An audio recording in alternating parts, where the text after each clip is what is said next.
This is ABC News continuing coverage. Reporting from ABC News World Headquarters in New York, Peter Jennings. Hello again, everybody. This is Peter Jennings in New York, and you were looking at the scene under a very cloudy and occasionally drizzly, rainy day here in New York City. This is intended to be, in New York and in Washington today, a national day of prayer and remembrance, which means, of course, the rest of the country will be able to participate as well. At the Hole, as they now call it, the central location at the crime scene here in New York City, it is somewhat different this morning. It is a very organized search operation and still potentially a rescue operation, and it goes on in an organized, plodding way. We'll visit the scene in a more intimate way one more time, many more times, I suspect, as the day goes on. At the Pentagon, they are doing an first of this fourth day reassessment, as everybody else is around the country, as to precisely where the investigation is, where the country is. And as we said, and I'm sure you've already heard earlier today or perhaps through the night, the President is going to attend a national prayer service in Washington today. So will a great many other leaders of the country, and so of course will we via television. Then the President is going to come here to New York City. There's a considerable eagerness to see him here, a little concern in official circles about the size of the entourage. The President may come to New York, but quite frankly, they're being fairly lighthearted about it, and nobody is very serious. As New York's police commissioner told me just a little while ago downtown, the President is coming to what, under the circumstances, is probably the safest place in the United States he could come, because the security is so intense there in New York City.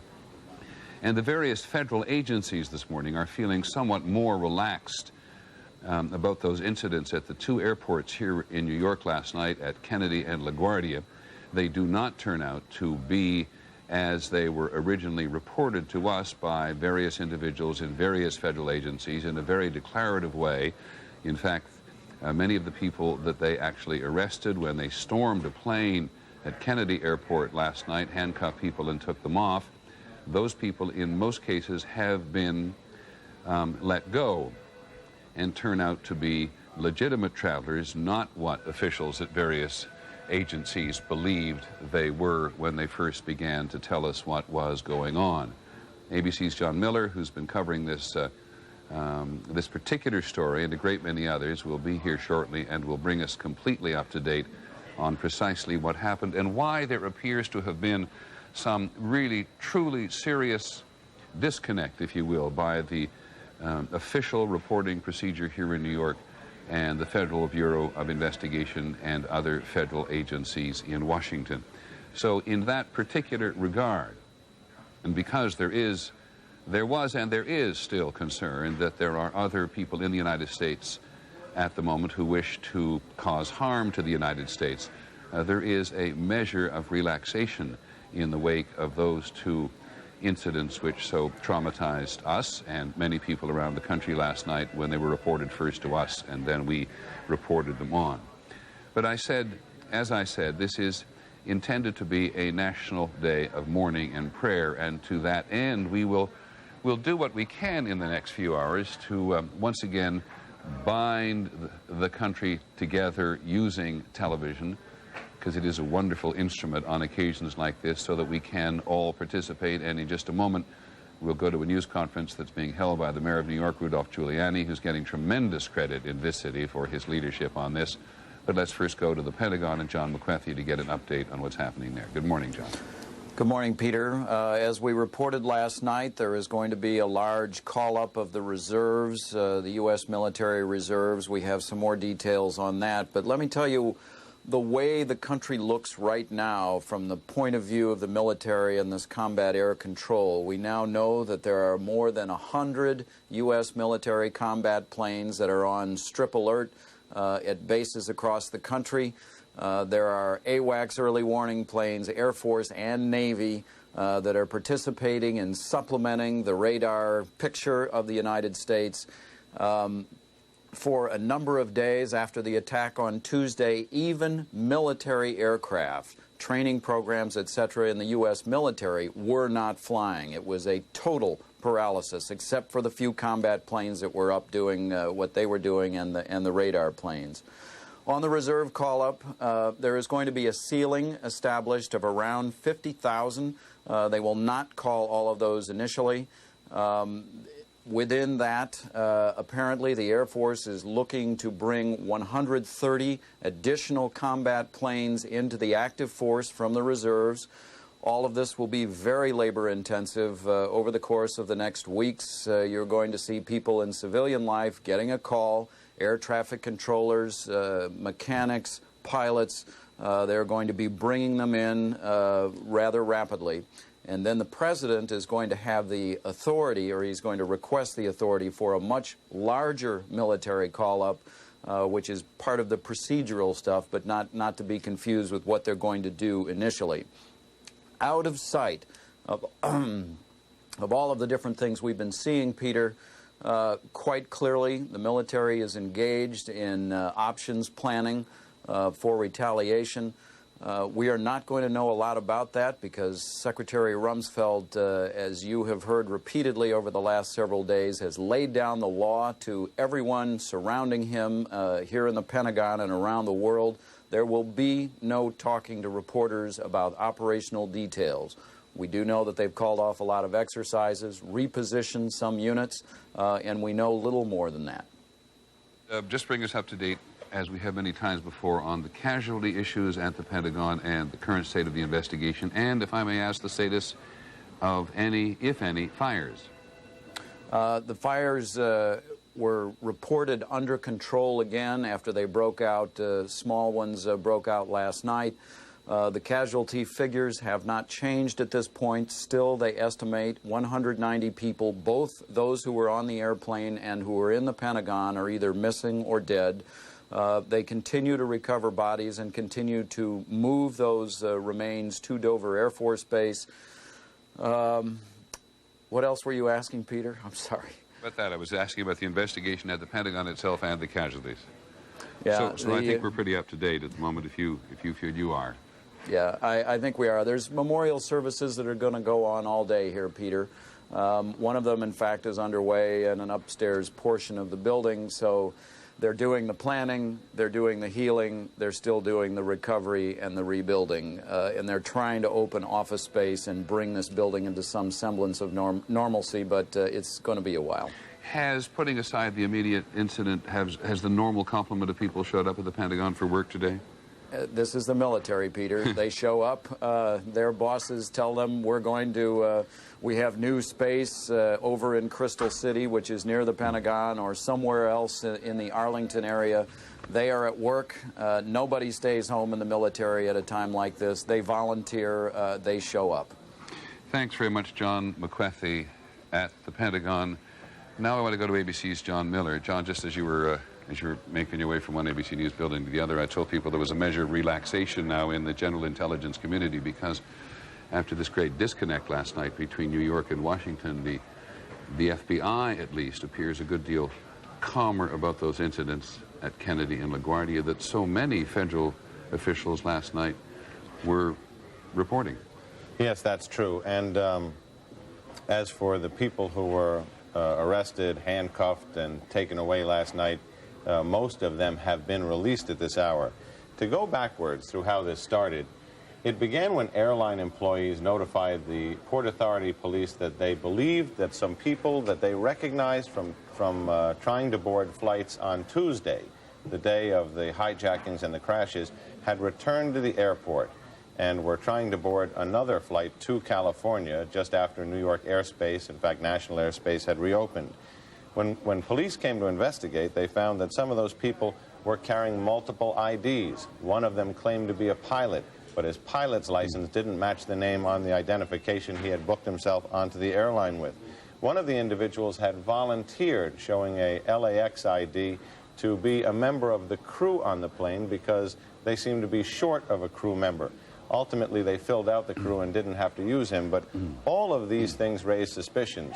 When the FBI got involved, they began to check into the people's backgrounds and found that one of them had an address in Boston, which was an address of another suspected terrorist who had surfaced in this investigation, which set off even more alarm bells. Later that evening, 4 men at LaGuardia Airport had their baggage with identification tags identifying them as crew members and airline employees trying to board a flight, and it turns out they were not. Through the night, as they questioned these people, they were able to discern that the men with the stickers and tags on their luggage identifying them with different airlines were on their way to an aeronautical conference. They explained that they weren't trying to pass themselves off as crew members, but in fact that these were keepsakes that they had collected along the way. Back at Kennedy Airport, the man who had the multiple identifications and claimed to be a pilot, well, it turns out he's not who he said he was. He said he was using the identification of a relative because he didn't have acceptable ID for himself to board a plane. And in fact, his real name is the name that was on the pilot's license. And in fact, he is a pilot, but he's not who he said he was initially to the airline or to police. And the coincidence involving the man who lives in the same building in Boston that's connected to another counterterrorism investigation, according to the FBI at this hour, seems to be just that, a coincidence, and not the first one that has surfaced in this case. So, going from the position last night where they raided a plane with a heavily armed SWAT team and took these people into custody and shut down airspace at all 3 New York airports, including the one that wasn't involved in either of these incidents, to this morning, where they're saying it looks like a series of terribly unlikely but suspicious-looking coincidences came to fore and brought them to the belief that there were 2 different cells trying to hijack 2 more planes. They've somewhat backed away from that, calmed down, and are greatly relieved. Which led us at the time, of course, to question seriously whether or not the airspace should have been opened at the time. We heard other former MSF, in this case Federal Aviation Administration officials, and some military, ex-military officials who actually believed that there were aircraft in the sky last night which should not have been in the sky. But among the other things it speaks to, John, because in fact the federal officials in Washington are only now appearing to catch up to a more, well, I should say that, are only beginning to communicate now a more realistic appraisal of this story. And how much of a disconnect between the 2 cities does this speak to? Well, I think in an investigation this size, there's a lot of squirreling away of information until it's verified, so that New York was operating with raw data, both on the police level, where it started, and on the FBI level, where it ended.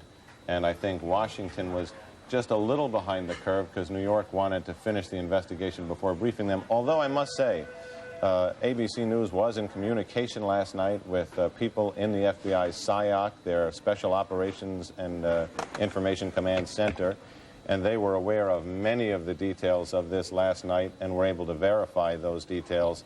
And they were not aware of some of the other details and weren't able to verify them, although those are details which are actually contained in the police reports that were written up about this. So you can see how it developed last night. Indeed, today, what's odd is some of the initial investigators who started the ball rolling on this and learned in the early stages about the multiple identities, the connections from addresses to other terrorists, are still concerned that, you know, there's part of this story that they didn't get.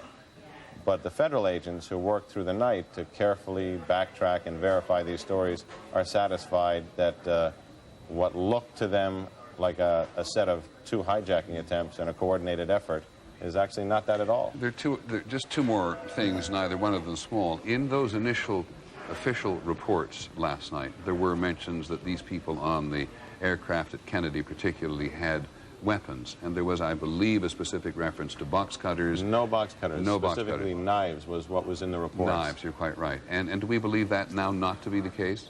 We believe that now not to be the case, and we tried to sort through that confusion too, and we got some help from Pierre Thomas at the Justice Department, who says... our Pierre Thomas, yeah. Our Pierre Thomas at the Justice Department, who covers the Justice Department and the FBI for us, says that in sorting through the bags, since one of these individuals identified himself as an airline employee, his bags may have been mixed in with crew bags, and things they found in bags that didn't belong to these individuals may have been credited to them. So that's still a little foggy to me, but the bottom line is you can't say that there were 5 people armed with knives on that plane. And the initial reports were not all of them, but some of them were. And I think, speaking more to the relaxation of the federal agencies more than anything else at the moment, is that the great majority of these people who were picked up last night as you say, under very difficult circumstances. We talked to one of the passengers on the plane who said this SWAT team came storming onto the plane, terrifying everybody, put everybody in handcuffs and took them away. But they have now all been released, and I suppose that's the greatest indication of relaxation we've seen in this one particular incident. Actually, to my understanding, it's all but one, and they say they want to go over some additional information with him. They don't anticipate he's going to be charged with anything. In fact, as soon as they sort out the rest of what they want to sort out, which has to do with identification and immigration status, they anticipate he probably will be released.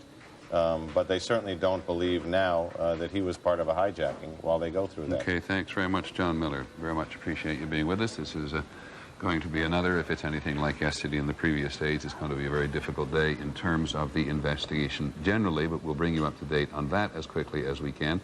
As I said, if you were looking for an emphasis today, I think from everybody's point of view, certainly from the government's point of view in Washington and here in New York, this is a day to have a national day of mourning and of remembrance, though there has been an enormous measure of remembrance and mourning ever since this incident occurred on Tuesday.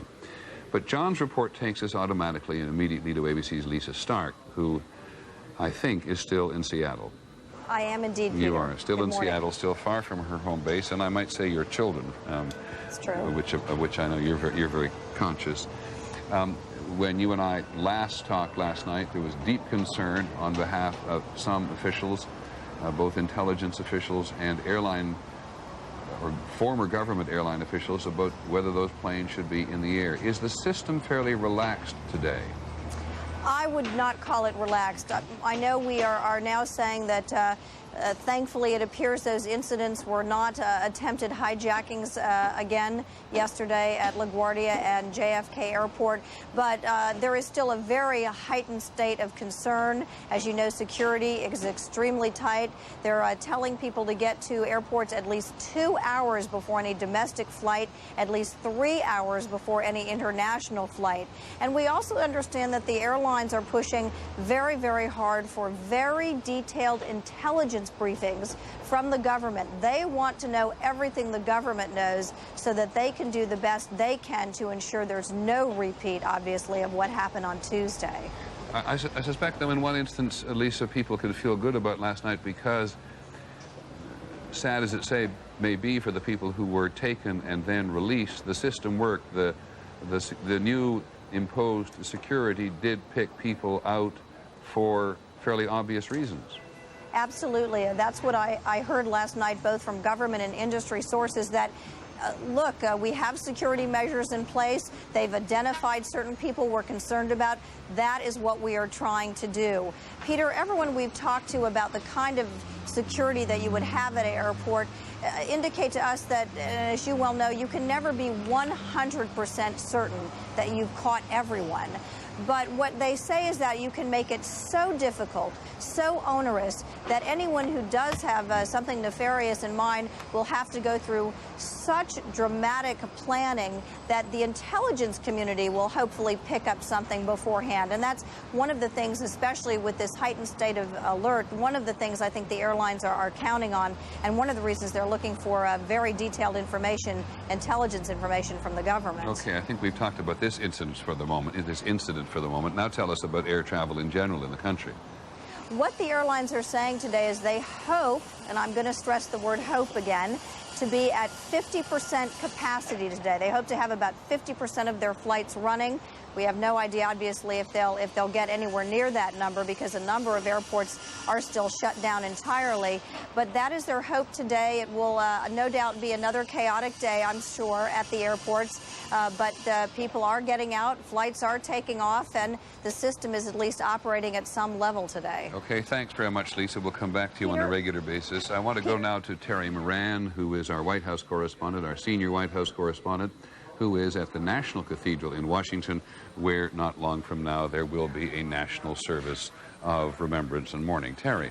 Well, Peter, it's a somber and stormy day here in Washington, as it is up and down the northeast coast. This is the scene here at the National Cathedral, the seat of the Episcopal Church in the United States, where the president and former President Clinton, Carter, and Ford, we are told, and perhaps former Vice President Gore, will all be attending this national prayer service. The president has declared this day a national day of prayer and remembrance. He's asking people across the country during their lunch hours, if they can, to go to whatever place of worship or meditation they feel is appropriate in order to pray and remember. This is a very devout president, I think we have come to understand, and as he's rallied the armies of compassion, he's trying to, I guess, summon the power of prayer here. This is going to be a service which will be very moving, no question about it. Among the people who will be attending, the public has not been invited. In addition to members of Congress, there will be family members of victims from the Pentagon, as well as a couple of hundred, we are told, firefighters, police officers, and emergency medical technicians who will be seated right up front below where the president will be speaking himself.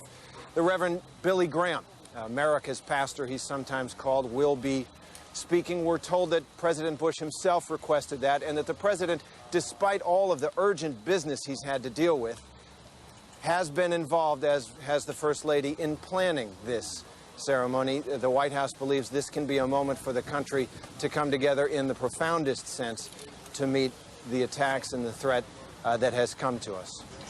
Now, Terry, tell us about the rest of the President's Day. The President's going to come to New York. What else is on the books for the day? Cabinet meeting, Peter. He is in a cabinet meeting as we speak, and we're told that at the end of that meeting, they will bring the pool camera in, as it's called, and the president will once again speak to reporters and thus speak to the nation.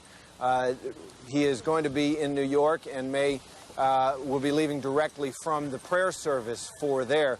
This is a day where some of the responses of the government to this crisis are beginning to take shape. There was that $40 billion in emergency spending that the president and Congress have been agreed to, which is expected to make its way through Congress today.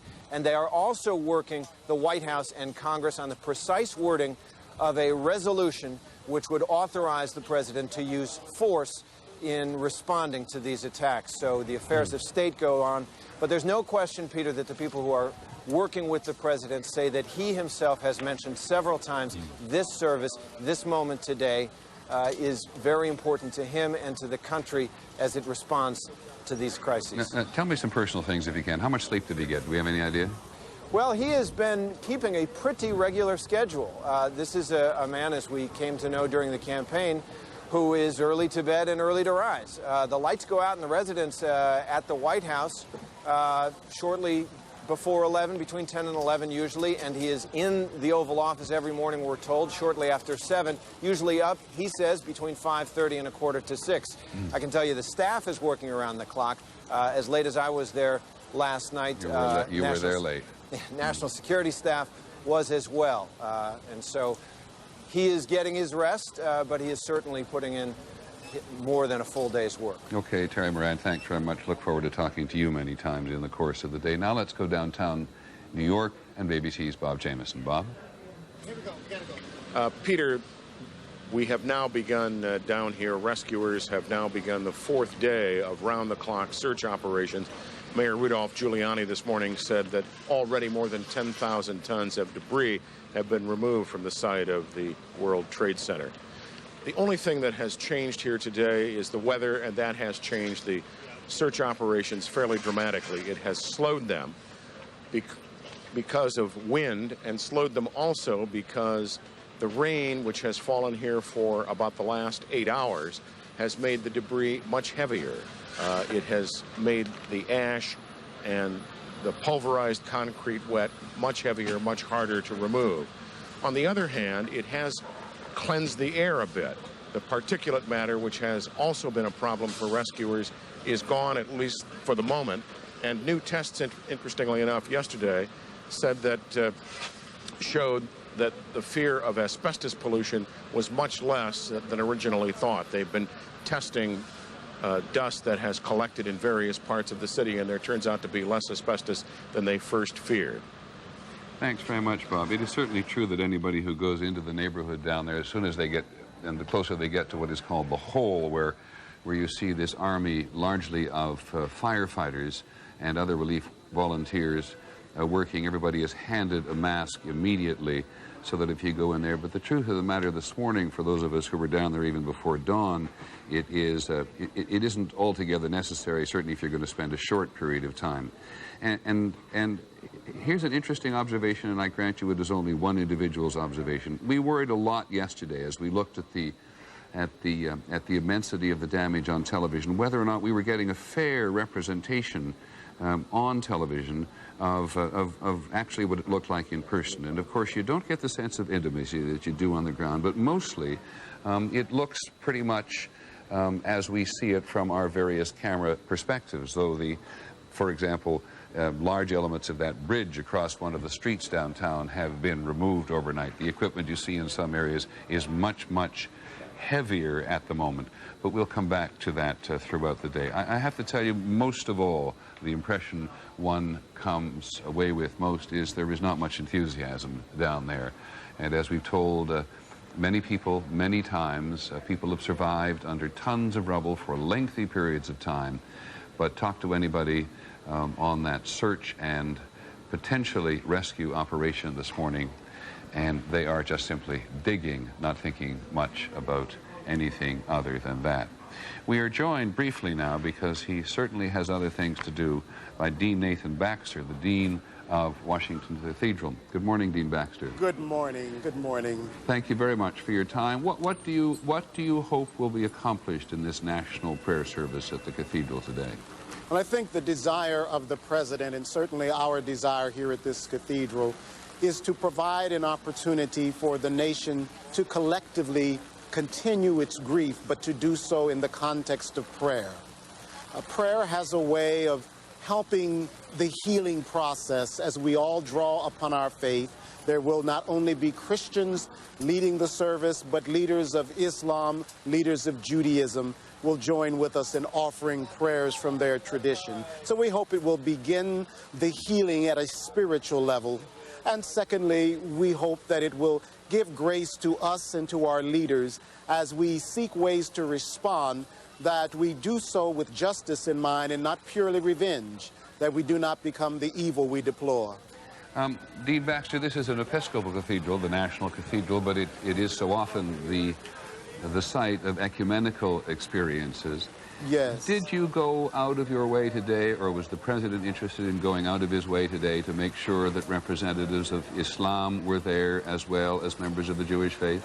Yes, the team from the cathedral and the team from the White House worked very diligently to be sure that leaders were found from these faith groups to be brought because we believe and we understand that the face of America and the faith of America is diverse. Dean Baxter, you're going to have a chance to talk to a great many people today, both in the cathedral and on television throughout the country. But I wonder, if you were counseling a single family, a father or a mother at the moment, what would you say to them? I would say that it's important to feel your pain, because the only way that the healing from such a dastardly tragedy can be healed is that we have to feel the pain, but look to our faith and to the ones who love us to support us during this time, and to support you, and to know that healing will come, but one must feel the pain and lean upon faith and trust God to give us healing. Dean Baxter, thank you very much. The Dean of Washington Cathedral, of the National Cathedral in Washington, to which the President and a variety of other invited participants will go today. It's interesting to hear Terry Moran say a little earlier, this is not going to be open to the public. This is a huge cathedral in Washington, used very often for ecumenical experiences, ecumenical prayer, all sorts of other occasions, from state funerals thereon, up and or down, depending on your perspective. And it is very interesting to hear Dean Baxter say this morning that one of the most important things for all of us in the country who've suffered through this in a variety of ways, to actually feel your pain. I think in this particular instance, there are a couple of other people who can help us today. We're also joined just with the National Prayer Service just ahead of us by Bernard Cardinal Law, the Roman Catholic Cardinal of Boston, who had their own prayer service up in Boston on Wednesday night, and by Rabbi Marvin Heyer from the Simon Wiesenthal Center, who happens actually to be in our Jerusalem Bureau at the moment. Cardinal Law, can I begin with you? and ask you first to just tell us from your perspective, what has it been like for the people with whom you've been in touch in Boston and elsewhere in the world, including, if you will, the Vatican, to go through this? Thank you. I was in Washington, actually, when this occurred, at the administrative board meeting of our Conference of Bishops. And at noon on Tuesday, we gathered at the National Shrine of the Immaculate Conception. And I must say that the outpouring of people on such short notice for that Mass was overwhelming. Many of them, the shrine is on the campus of Catholic U of America, were students. I drove back to Boston, because that was the only way I could get here, and we had a Mass here on Wednesday. It was the largest congregation our cathedral has ever known, and it seats over 2,000. Ever in its history? Well, certainly that I have ever known in the 17 years that I've been here. And then last evening at City Hall Plaza, we had the same type of prayer service that will be held shortly at the Episcopal National Cathedral. And it was a moving event where we had, it's estimated, between 15,000 to 25,000 people gathered. And it was totally interreligious. And it was very moving to hear the representative of the New England Islamic Council speak words of profound sympathy, of abhorrence for terrorism, a call for justice. And it was just a very moving moment. I've also met with individual members of families who have lost persons in this tragedy, and with airline personnel at Logan Airport. You just heard Dean Baxter say it was very important to people understand that this is about justice and not revenge, and yet there's a lot of there's an appetite revenge in the country. What do you say to people? Well, that if we were to yield to hate ourselves, then the terrorists would be given the victory. It's essential that we not apply to ethnic, racial, national, religious groups from whence these terrorists may come the blame of a few. We also have to realize when we speak of Islam that that Islam, which professes faith in the one God with Judaism and Christianity, also says that it's God's will that we live together in unity and harmony and peace as the human family. So these are aberrant expressions of religion. They're not reflective of the strength of Islam. With you, Cardinal Law, and also with Rabbi Heyer this morning, we also have with us Imam Yahya Hindi, who is described, at least, as the Muslim chaplain of Georgetown University. Imam Hindi, are you there as well? Imam Hindi, can you hear me? Yes, I can. Thank you. First of all, I just want to make sure, am I pronouncing Yahya Hindi correctly? Well, that's close enough. Well, say it accurately. Yahya, Imam Yahya Hindi. Yahya Hindi. And Yes. is it accurate in Islam to refer to you as a chaplain? Well, I think so. Okay. I want to come to you before Marvin Heyer only because both Dr. Baxter and Cardinal Law have talked about the importance of having Muslim participation in these national prayer services today. And I think we all know now that in Islamic communities around the country, there's been a tremendous sense of pressure felt. Would you just talk a little bit about that and how the last 4 days have been for you and your community? Actually, it has been too much for us. We are very much sad for what happened. We are very heartbroken because of the tragedy that have hit America, that have hit our nation, but also hit the Muslim community really hard because of the type of discrimination, defamation, attacks in the last few days on Muslims. There has been an attack on a mosque in Dallas, Texas, vandalism of a mosque here in Washington area. I know of thousands of Muslim women I heard about who have decided not to leave home out of fear. They are afraid of being discriminated against or attacked.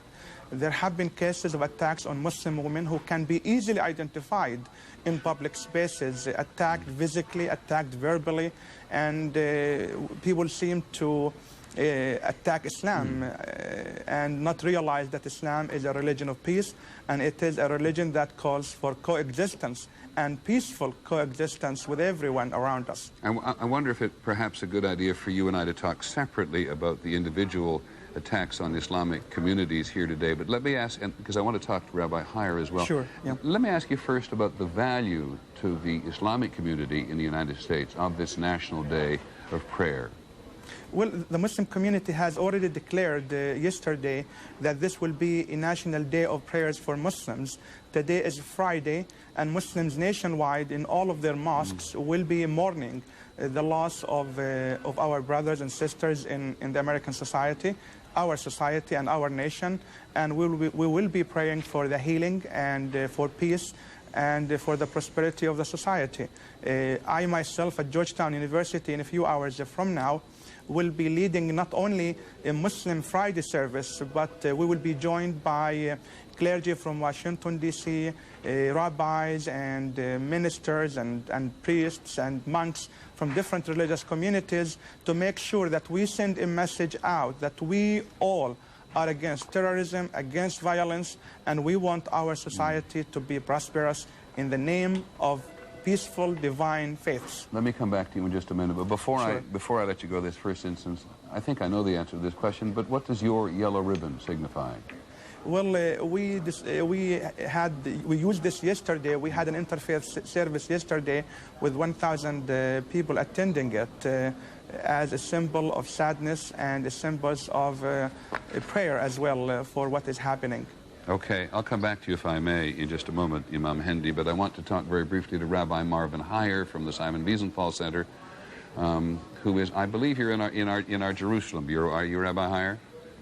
Yes, I am, Peter. And am I pronouncing it correctly? Is it Heyer or Hayer? No, it's Heyer. It is Heyer, okay. Yes.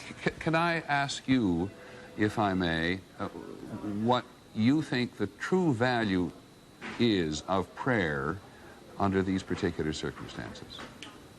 Well, prayer in a moment of grief, when man is brought so low, is an opportunity to reconnect with our Creator and to express that even in this moment of national tragedy, which has befallen America, that we have not given up hope for a better tomorrow. But this is also a moment, Peter, if I can say, that needs closure. And I don't think that closure will only come from prayer. I think that closure must come when the victims of this terrorist monstrosity feel that their loved ones did not die in vain, that something will be done to prevent this from happening again. Because whether it turns out to be bin Laden, the fact is he and others like him have been around for a long time. And if America doesn't do the right thing now, there may be other victims in the future. So I think that those victims, the people who are grieving today, they need closure. And I don't think closure will come completely from reading the 23rd Psalm. Do you believe, Rabbi Heyer, as the clerics, to use a generic word before you, that the issue here is justice and not revenge? Absolutely. First of all, many of the people that were killed represent all faiths. Christians, Muslims, and Jews were in those buildings. This was an attack on all humanity, on all the great religions. And anybody that uses this occasion to hate or stereotype, blaming innocent people, is just doing what these terrorists would like us to do. The truth is that the objective is very clear. Either we do the right thing with respect to bin Laden and his ilk, or they're going to come back at us fiercer and harder. We've learned that before in history. Hitler did not come upon the scene in the 40s. Hitler came upon the scene in 1919. But we waited and waited and waited too long. And there was a great bill that mankind had to pay. And I hope we won't make that mistake again. Could I ask you, and then perhaps ask Cardinal Law and Imam Hendy again? There's a lot of bigotry in the country at the moment, and there is a lot of anger in the country at the moment. You're talking at this particular point about closure, but perhaps people need their anger, and you have to understand people's instincts about revenge, and I guess you and everybody else really understands that there are plain bigots out there who will take this out on a faith in general rather than on individuals. Oh, that would be a terrible thing. And for example, at our Museum of Tolerance, Peter, that is our raison d'etre, to make sure that that does not happen, that people are judged for who they are and not stereotyped. Because once we go down that path, we will not have the great country that America is. And so we have to rise above that today and not fault innocent people just because they have a different religion than ours. Anybody that blames all Muslims is just acting irrationally and has become a hater themselves.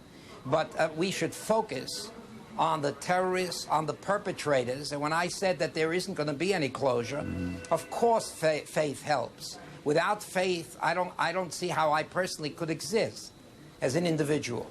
But I don't believe that merely going off and saying my prayers will do it at a moment like this. And I don't have the impression that many of the victims do as well. Cardinal Law, thank you, Rabbi Heyer, very much. Cardinal Law, Rabbi Heyer says something really interesting. He doesn't think it's enough just to go off and say his prayers at the moment because it doesn't really provide closure. Do you agree? Well, I would agree, certainly, that it's not enough simply to pray in a formal sense. But I think prayer is really a consciousness of God's loving presence. And it is living our life conscious of that pervading presence that will move us to respond in justice and in love.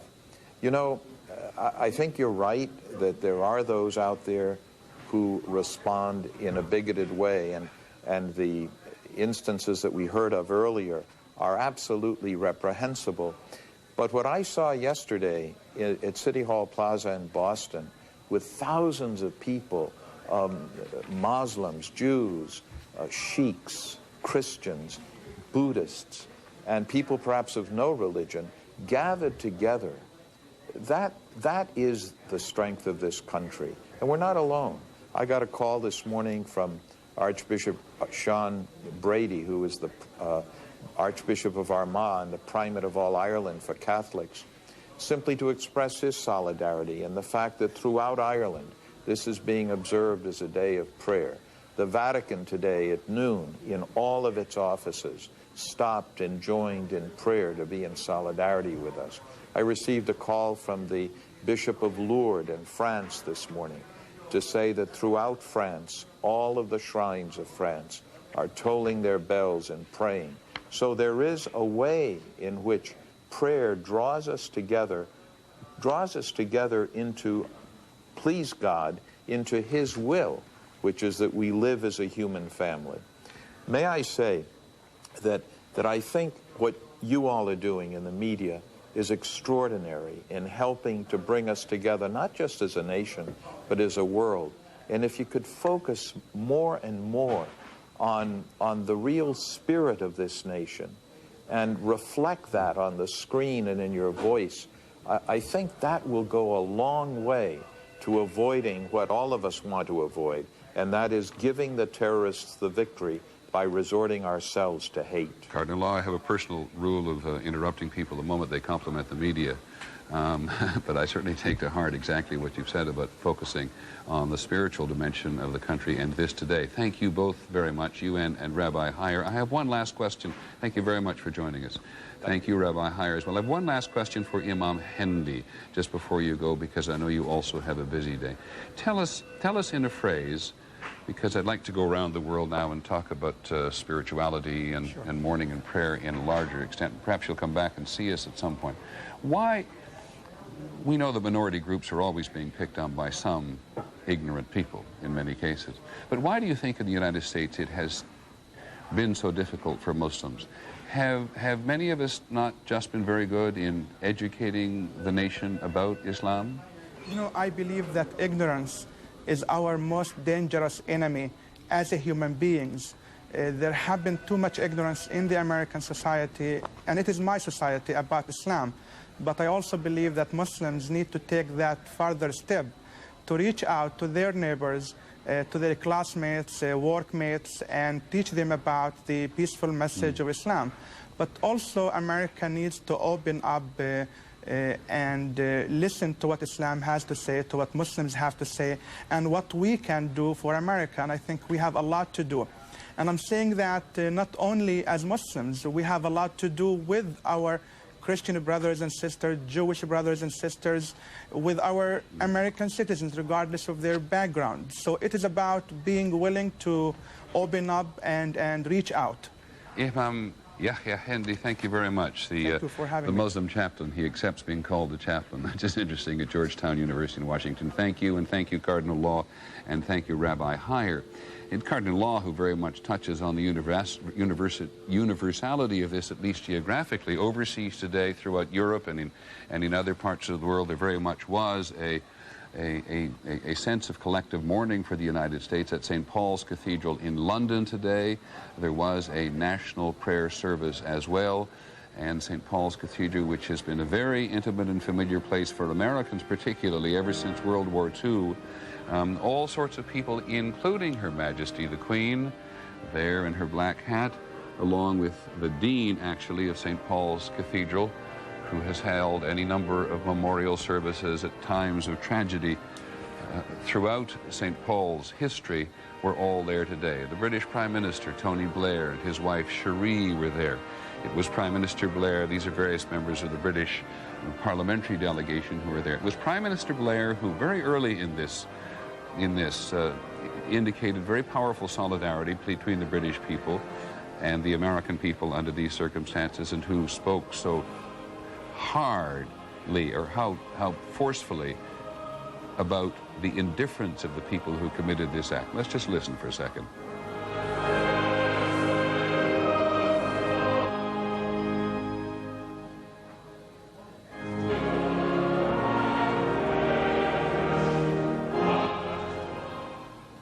Well, that is St. Paul's Cathedral, so familiar to so many Americans, among other things, the place where Diana, the Princess of Wales, and Prince Charles were married. But also there's an extraordinary shrine, one could call it, at the back to American members of the armed forces who committed so much to World War II. This is, in all of the great churches in Britain, this is one with a particularly close tie to the United States. There was also a moment of silence in the British House of Commons today, and we have said very briefly what the notion of solidarity was between the British and the American governments. But as we see people going into the National Cathedral, all of them invited guests here, we also take note, as Cardinal Law said, that at the Vatican, in Northern Ireland, and in France, there's been just a collective solidarity with the United States. The Pope himself retreated, it's described by the Vatican, to his summer residence at Castel Gandolfo, not far from Vatican City, in order to pray for this nation at his own very, very private residence. And even the great bell of Big Ben above London's House of Parliament, when it struck 11 o'clock today, thousands, perhaps hundreds of thousands of people stood for a moment of silence in Britain, and as we know, in many other parts of the country. This is Prince Bandar bin Sultan, who is the Saudi Arabian ambassador to the United States. He's been here a long time, deeply influential and well-connected with a number of U.S. administrations. He himself felt compelled to appear in public, is it yesterday or the day before, I think it was, to speak. This is not a man who makes a great many public addresses on television, despite his connections and his own sense of authority, but he felt very strongly about the Muslim community and about Islam in general, and the moderate nations of the Middle East, to come out and say, hey, folks, let us not blame Muslims and Islam for the attacks of these mindless individuals who attack the Trade Tower and the Pentagon as well. So the National Cathedral service is going to begin at noon, an hour and 10 minutes from now. There is Mrs. Gore, one of the invited participants this morning. Not sure where former Vice President Gore is, but we'll keep an eye on these people as they go in, and during the service we'll clearly get some better sense of who they all are. But for a moment we want to talk a little bit about government operations and the general process of government and the level of cooperation between the Congress and the President this morning on a variety of issues. ABC's Linda Douglas is on Capitol Hill. Linda, you there? Yes, I am, Peter. Good morning, Linda. Good morning. Just give us a state of the place, if you would, at the moment. Well, the Congress is now moving very fast to do everything that the President has asked. The Senate has just voted 96-0 for the $40 billion that the President has asked for an initial, what is being called, down payment on both rebuilding the damaged areas and on fighting terrorism and building up our defensive forces and so forth. $20 billion of this $20 billion of this money would go for New York, and some of it, of course, for Virginia, where the Pentagon was damaged, and other places. The other $20 billion would be able to be used by the President essentially at his discretion. There was some objection to this by some in the Congress that they won't have much oversight, but there's such a strong feeling that they've got to pull together no matter what, that the Senate has voted for the $40 billion, as has the House. And after that, Peter, at some time today, they will be voting, the Senate will be voting on a newly drafted joint resolution to give the President the power, which he already has essentially under the Constitution, to engage in whatever hostilities he believes are necessary, to take whatever action he believes is necessary against the people who carried out the terrorist act. This terrorist act, that is defined fairly specifically in this new resolution, as opposed to giving him just open-ended power to do whatever he wants, whenever he wants in the future. So the resolution is carefully going to say this act of terrorism, not this act of war.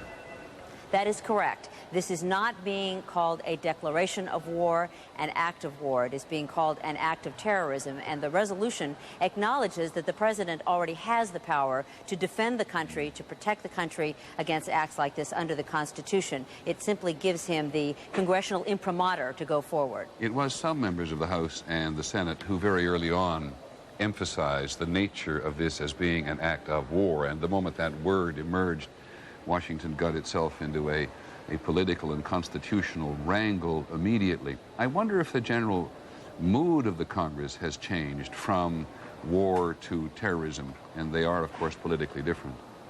Well, there is a universal acknowledgement that it's hard to wage war against an invisible enemy, an enemy that is spread out over a number of countries. So that is where cooler heads have prevailed. Senior senators like John Warner of Virginia, one of the great veterans of the Congress, really persuaded other conservative Republicans that an act of war has only been declared in World War II. That's a very grave step to take against another country. But clearly they are all prepared to do whatever it takes and to spend whatever amount of money is necessary. There's a little grumbling about who's going to watch how that money is spent, but all that grumbling is at a very low, under-the-radar screen level. Nobody wants to be seen as a naysayer right now. I don't know whether this is an arcane question, it may be, but we've all been talking about the bipartisan nature on Capitol Hill and between Capitol Hill and the White House. Somebody suggested, by the way, that's Madeleine Albright on her way, the former Secretary of State in the Clinton administration, on her way to the National Cathedral. Linda, the question is about bipartisanship. Someone in Washington suggested the morning that we should be saying nonpartisan rather than bipartisan. Any thoughts about whether or not that makes a difference at the moment? Well, I think they can always try to be nonpartisan, but it is in their blood to see things from the perspective of their own ideologies. So, for example, the senators who really complained vigorously behind closed doors about spending $40 billion with no congressional oversight were those very fiscally conservative senators, like Senator Phil Gramm of Texas, who, as you know, is going to retire at the end of this term, John McCain, who worries about pork barrel spending, Don Nichols, another big conservative. So there's an ideological cast to all of this. I think bipartisanship is probably still the better word. All right, thanks very much, Linda. We'll come back to you as the day continues. Obviously, we've been sitting here watching various people show up at the National Cathedral, and George Stephanopoulos, who's joined us just very quickly, sent me a note. I noticed the same thing, that Sandy Berger Tony Lake and Brent Scowcroft, all three former national security advisors, walked in together. It's interesting. Now, there's a nonpartisan. Yeah, that's exactly what I was just thinking. There's an example of nonpartisanship. I would tend to agree with Linda Douglas that basically we should still talk about bipartisanship, particularly on Capitol Hill, and particularly when you talk about this debate that's been going on behind closed doors the last couple of days about the resolution. But those national security advisors for President Bush and two for President Clinton at a time like this really do see things in a nonpartisan way, and often their job inside a White House is to try to take the partisanship out of their national security decisions. Exactly. Hang on just a second. It didn't take me long to find out, in fact, what has happened to former Vice President Gore. He spent the night at President Clinton, former President Clinton's residence here in New York, and he and his president, his former president, who ended the last political campaign in a state of some personal and certainly political disarray, are in fact coming from Washington, are on their way from New York to Washington today together to attend this national service of prayer and remembrance. Now let's go to Washington to talk to ABC's Claire Shipman. Claire, last night and through much of yesterday, Washington was pretty jittery. Certainly those reports from various officials at pretty darn high levels about what was happening at LaGuardia and Kennedy got people, us included, very much on edge. What's it like this morning? Well, it's interesting, Peter. I would say this morning Washington is very much still a city with a case of the nerves. You don't really see any physical signs of calming here. The perimeter around the White House is still greatly increased. Vice President Cheney, we are told, is still at Camp David. He'll be attending a special memorial service there that they don't feel they're ready to bring him back to the White House yet. So I think, as one of my law enforcement sources explained to me late last night, he said, look, we are also reacting to this in a somewhat human way. We're going through stages of shock and then anger and then ideally rationality, but some of the reactions you see are going to at times seem perhaps to be overreactions based on all of the intelligence we're seeing. And I should add, they're still, they say, sifting through mounds of intelligence that doesn't always make them feel comfortable, Peter. I would say, and I think John Miller, who's reported this story so carefully for us, would say that what we have last night appears at this moment to be a case of overreaction at a time of crisis. By overreaction, you don't necessarily mean to criticize it, but what do you more precisely mean by jittery in Washington this morning? Well, I think if you look around on the streets, where we are broadcasting, for example, from the Hay Adams Hotel, the police who are patrolling the perimeter around this broadened perimeter around the White House are still very, very giving everybody a very hard time about getting through, questioning a lot of people. It's not easy necessarily to move around the White House. Traffic is snarled, and I think at a certain point we may see a stand down of some of that, but really we just have not seen a reflection of what may be a calming down among, for example, the FBI reflected here yet in the heart of Washington. Yeah, I wonder, I mean, it's always been different in New York and Washington. Those of us who spend more time in New York than in Washington always find Washington incredibly uptight, but maybe, I didn't mean you, Claire, of course, but I think under the circumstances, I think that's surely got to be expected. Well, I think that's right, and again, I don't have a sense that they believe they want to relax and stand down yet, especially when you're looking at a service at the National Cathedral that's going to host not only the current president, but many of the former presidents and all of the national security staff. I think that there's probably going to be a more uptight Washington than we've seen in a long time for the weeks and months to come. One other question about the presidential family. We've all talked so much about family in the last couple of days, and so has the president, and so has Mrs. Bush. Will the president and Mrs. Bush's daughters attend the national service today?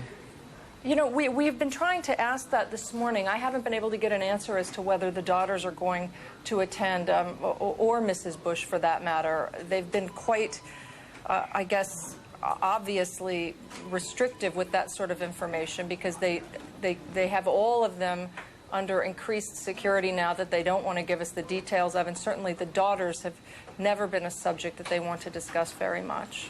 Jen and Barbara, of course, both away at school. I've not even heard any indication they've come to be with their parents at the... No, I haven't. And during the first days of the crisis, when we tried to find out where had they been taken, where had they gone, all we were told was that they obviously are protected at school on a normal basis. I was told that they were taken to safe places at their schools, but we haven't heard anything about them being brought back to Washington. Okay, thanks very much, Claire Shipman in Washington. And as we said, there's going to be a national service of prayer and remembrance, which is going to begin just about an hour from now. But it is 11 o'clock Eastern Time in the United States, 8 o'clock Eastern, 8 o'clock in the West. And so let us just basically reset the scene for you here in New York by going to the crime scene in Lower Manhattan and listening to ABC's Bob Jameson. Yes, Bob. Peter, we've just spoken with some rescue workers who have come back from the former site of the World Trade Towers, and they're increasingly concerned that the rain and wind, which has slowed their work, is coming at a time when the window of opportunity to rescue anyone who might be buried in that rubble is closing. The rain has made a lot of the debris particularly heavier than it was before and more difficult to move. And the wind has made it more difficult to work around some of the buildings which are unstable, and there are several in the immediate vicinity of the search area. In addition to that, they have, over the last several days, and this is the fourth day of round-the-clock search operations, in the last several days they have divided the search area into sectors, and one of those sectors about 2 hours ago, work by human searchers was stopped, which slowed things down. While equipment is continuing to work, there are no humans working in there. There is one bright thing to report, which is that forecasters believe that the rain is going to stop and the winds die down sometime early in the afternoon. Okay, Bob, thanks very much. Bob Jameson. And at the hole where most of the digging is going, I was with the commissioner down there this morning, Bernard Carrick, who's being widely regarded as heroic, certainly as in own forces, and getting tremendous credit from the people of New York. But as we looked, as we have on television so many times, at that bucket brigade of people, most of them firefighters, just moving stuff from hand to hand, bucket by bucket. He said he used to work in the Middle East. In fact, he used to work in intelligence and security in Saudi Arabia. And he said, looking at this today and last night, now he said, I understand how they built the pyramids. And it was a really, really extraordinary way to describe the hand nature of the rescue operation down there today. You're looking not, of course, at all the results of the violence here, but you're looking pretty straight at the one most horrible central core of the violence, out of which sprang so much of the related violence, damage, and panic in the area immediately surrounding the two trade towers. And it is, of course, somber there, and it's plodding, and it is methodical this morning. And among the hundreds of stories that people have brought out there today was a guy who stopped me and said, you know, you have to understand that a lot of the lighting here in the early stages was brought in by an independent production company that also worked for MTV. And people had been at the scene early on the first night. That would be on Tuesday night. And the darkness on that first night was quite horrendous. And as we've observed many times, the whole thing, in a general term, gets enveloped in the dark. But those very first lights, now in terms of being right on the scene itself, there isn't very much difference between night and day, because there is clarity. There is certainly clarity at night, but there is no real change in the methodicalness of the search and potentially rescue operation between day and night. And I must, as we look at that picture of that particular building coming down, I just want to make one observation about our use of it. We'll try to use it sparingly, these pictures of the aircraft flying into the buildings, which we obviously have from so many angles, of the buildings coming down, which we have so many angles. And I'm aware, because we've heard from some members of the audience who are indeed sensitive to the fact that they get repeated over and over and over again in the media. George Stephanopoulos, Question about Washington. We'll come back to a couple of discussions about town, if I may, where you've spent so much time.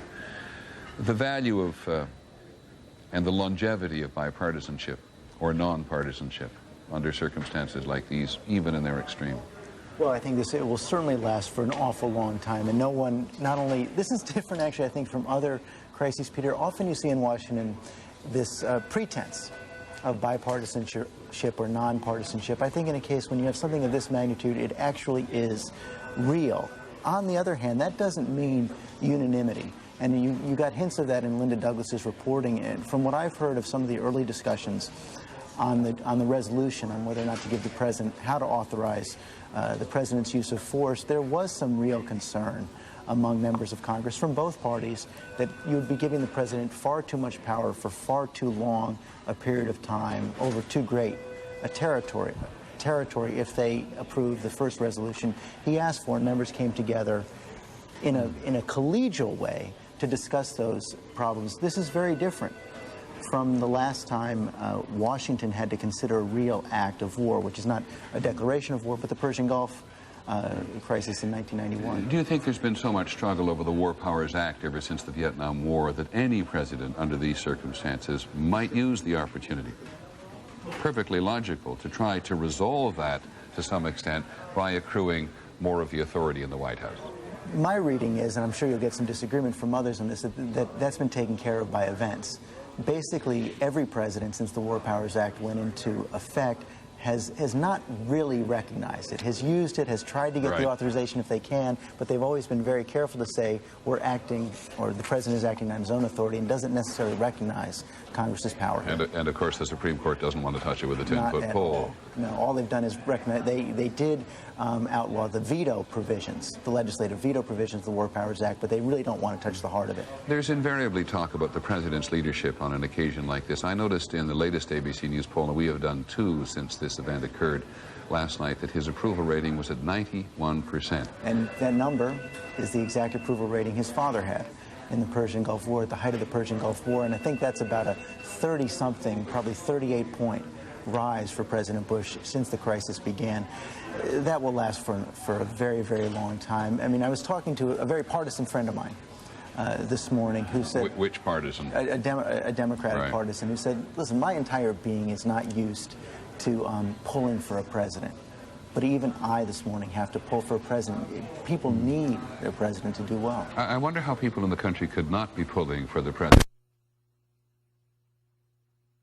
He and the office, as much as anything, are such a central figure of authority at times of crisis. A central figure of authority, and what's most chilling here is a central figure of the threat, a potential target. I mean, this is the person who was targeted. I mean, just the idea. Or we believe to be targeted. We believe to have been targeted. At least the Secret Services or sources are saying that he was. The idea that a president of the United States had to reroute his Air Force One, I think, is something that really does strike at all Americans, and even most, and you've gotten a sense of this from some of Claire Shipman's and Terry Moran's reporting.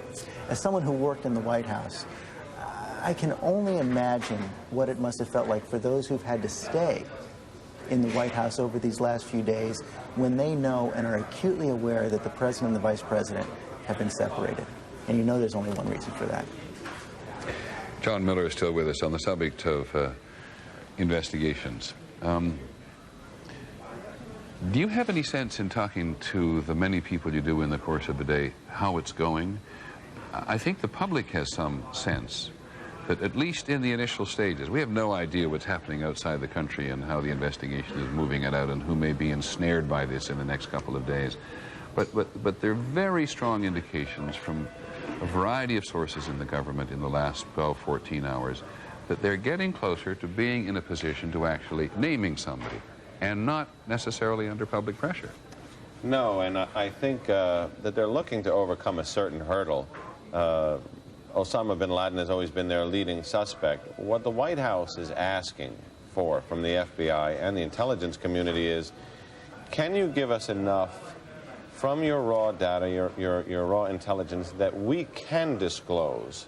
So not to convince us, because of course they have access to that, but so that we have enough we can disclose publicly to bring world opinion on board that this is how we know it was Osama bin Laden's network. enough information to the satisfaction of the other countries they'd like to have in a coalition and public opinion so that they can act in such a manner that they would like to and have everybody comfortable that they're going after the right operation. And essentially, the intelligence community has to do a balancing act of what can they give them in terms of the data they have that doesn't compromise sources. I wonder if there isn't, George and John both, a real dilemma here in some respects for the president. We have all been, in some respects, conditioned to think of Osama bin Laden, and to identify Osama bin Laden as enemy number one in the world. As at the time of the Gulf War, we were all conditioned to focus anger, hatred, sense of revenge for the invasion of Kuwait on Saddam Hussein. And it may be that Osama bin Laden is responsible for this. But if the administration gets itself into naming someone early, which the public will certainly, I think, approve of under the circumstances, it could get itself rather deep if it's not sure. Well, more than approve, Peter. In fact, the name and the face in the beginnings of a crisis like this actually helps secure public approval. Of course it does. No question about that yet. And I think they are very aware of this, and you've heard this from national security advisors of all kinds. Even if Osama bin Laden is in some way responsible for this, he is not the beginning and the end. Of course. And it will have to go on for so much longer. And then the president will be faced with the dilemma of having gotten the public support for it, perhaps captured or killed Osama bin Laden, and then the country says it's done and will not support the further action. And we have just indulged in a classic example of this. The moment we talk about Osama bin Laden, someone puts, no offense intended, guys in the control room, but someone puts his picture on television, brings up the file footage, which we've had for a long time, including John's famous visit to go and interview him, but you simply reinforce the image all the time. And I think this is very hard on a president in order of who's really trying to get to the truth of this. And also, when you think about an operation like this and know that there are dozens, if not hundreds of people supporting it, to think that they're doing this out of simply some sense of personal loyalty without any grander ambitions, I think is just wrong, and that's the danger and the trap that people fall into, and I think the president's working very hard to avoid that. Okay. I want to move on. We'll come back to this at the time. We'll just come back to this generally. I want to go to Lisa Stark, first of all, who's in Seattle. Lisa, 2 of the black boxes have now been recovered, the one in Pennsylvania and the one at the Pentagon. A, what do we know about that? And B, what might the investigators first and the public secondly look forward to in terms of results from them? Well, Peter, actually 2 boxes were recovered, both black boxes from the Pentagon crash, and 1 black box so far from the crash outside Pittsburgh. What I've now learned is that reliable government sources are telling us that the cockpit voice recorder, which was recovered from the American Airlines flight that slammed into the Pentagon, reliable sources say that the tape on that recorder is so damaged that it will not be usable. I don't have details about exactly how the tape is damaged, but I am being told by sources in the government that the tape was damaged, and unfortunately, that tape will be of no use to investigators. I have some information about the flight data recorders as well from our sources. Go ahead, please. All right. What I'm hearing is that the flight data recorder from the Pentagon site apparently has good information on it, and it is being analyzed. By whom at this point it's unclear, but the information on that recorder is being analyzed. Now, Lisa, can I just interrupt you for a second? This puzzles me somewhat, because I think it was John Nance, our aviation consultant analyst, yesterday, who told me that both the cockpit flight recorder and the black box, or the other black box, it's something which is the flight data recorder, are both in relatively the same, potentially indestructible boxes. Why might, we don't know why, but... No, I do know why, potentially, okay. Peter. Okay. You're absolutely right. Those boxes are built to withstand enormous G-forces, enormous impact forces, enormous fire forces, which obviously we had here as well. But the difference is this: the flight data recorders are all solid state, digital, read out by computers, zeros and ones. There are 2 types of cockpit voice recorders: tape and solid state digital. My guess, or my understanding, if this in fact is damaged, is that this was the tape version of that recorder. So the box may well, the outer casing, the box may well have survived, but from what I know of flight data recorders, of cockpit voice recorders, that tape inside can be damaged by high thermal temperatures. And we know there was a very severe fire. It burned for a long time at the Pentagon. Perhaps that is why the tape itself was damaged, why we still have very good data from the flight data recorder from that accident. Very interesting. Now go to Pennsylvania. Okay, Pennsylvania. They have only recovered the flight data recorder, not the cockpit voice recorder from the Pennsylvania location. What sources are telling us is that there's some problem with the data, but they do not believe it's insurmountable. It may be a software problem. They're just not sure. But my understanding is that particular recorder has been taken to an undisclosed location, another location where those problems are being worked on. Now, yesterday we were told that the front and the back of that aircraft had either landed or fallen into two different areas. At one point, somebody told me 6 miles apart. Were we ever able to confirm that? What I think was the ultimate resolution on that is that what they found some miles apart was debris that would have perhaps floated there, paper-type debris, not an indication that the plane had had any sort of mid-flight breakup. So I think the debris field really is isolated, and there is not a belief at this time that that plane broke up somehow in the air. It is interesting how easily you, particularly, and the rest of us slip into the language of disaster. Every time there's a plane crash, people begin to talk about the debris field. I remember you talking about it for days on end when John F. Kennedy's plane went down off Martha's Vineyard, the debris field at the bottom of the sea. Tell us now again more about flying in America today. How many flights are still stuck outside the country, do we know?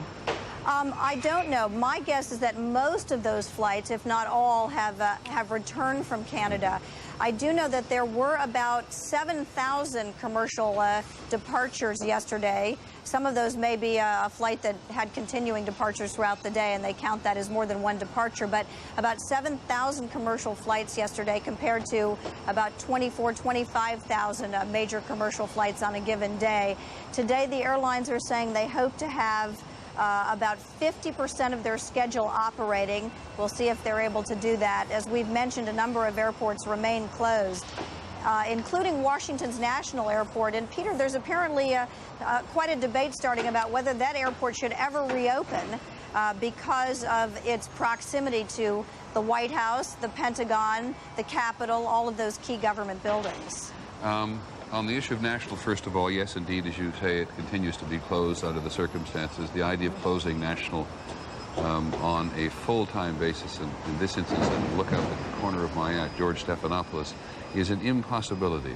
The members of the United States Congress believe so vitally in the proximity of National Airport to them when they... 12-minute drive from the Capitol, when they want to go to come and go to their constituencies. I think it's almost inconceivable that airport would be closed down. Almost inconceivable. Use the words impossible. I can't quite use those words anymore because of the magnitude of what we've seen, yes. And I was just thinking, as you were asking me about this, is the debate that now seems so beside the point. After the Oklahoma City bombing, there was a great debate over whether or not there really should be barriers in front of Pennsylvania Avenue, in front of the White House at Pennsylvania Avenue. And just this year, and President Bush came in earlier in the year and started to examine whether or not we should take those barriers away. Now that could never even be talked about. So do I believe that National Airport will close? No, I don't. Could I consider it inconceivable? No. No. On the other hand, life moves in national cycles. Former Governor Ford and former President Carter and Mrs. Carter, and I think that was Mrs. Ford on President Ford's right, almost pretty certain one of those women who has been recognized for 30 years by her hairdo. And they are two of the participants there today. ABC's Bill Blakemore has been, and you can see the cathedral, by the way, begin to fill up. This is not necessarily going to be filled as it was, for example, a couple of months ago. Yes, of course, that is Mrs. Ford, the former president, Rosalind Carter, all of them wearing some manifestation in the gentleman's color. In the gentleman's case, those red, white, and blue ribbons on their suits.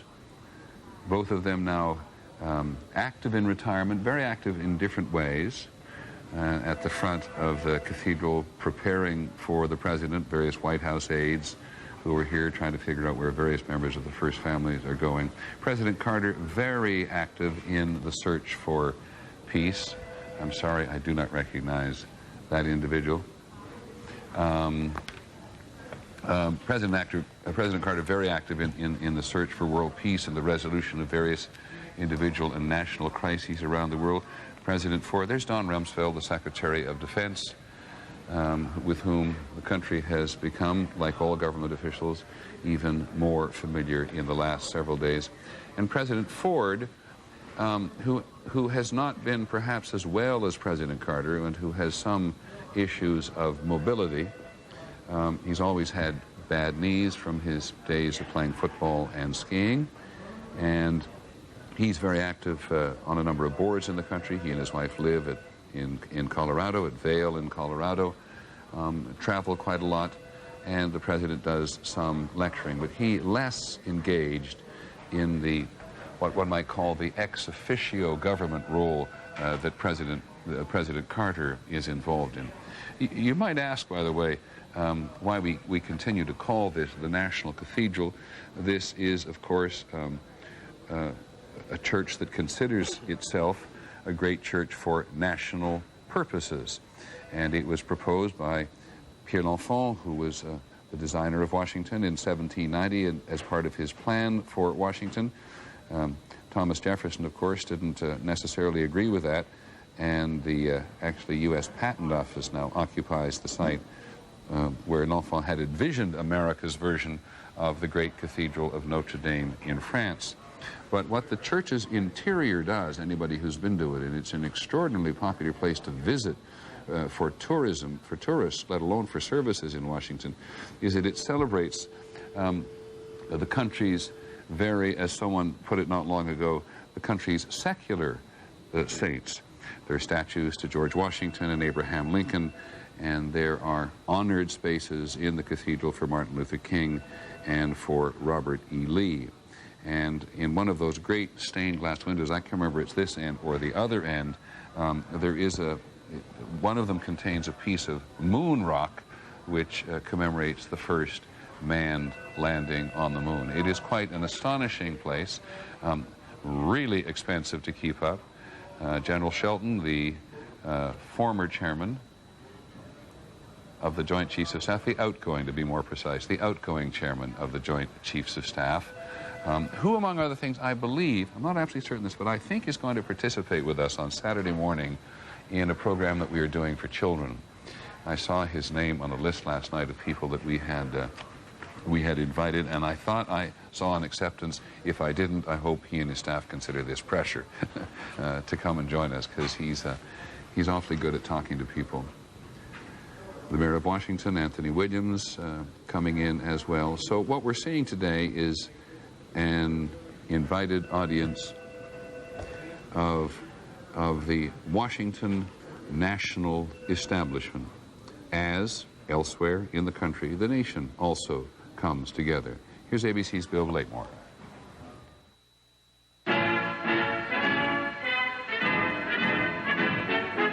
America's Constitution forbids a single national religion.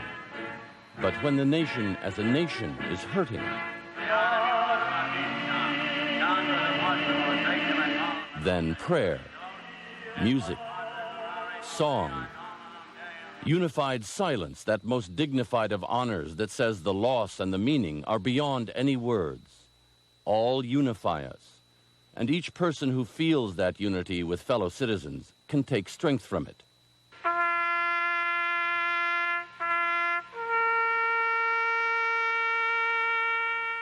E pluribus unum, out of many, one.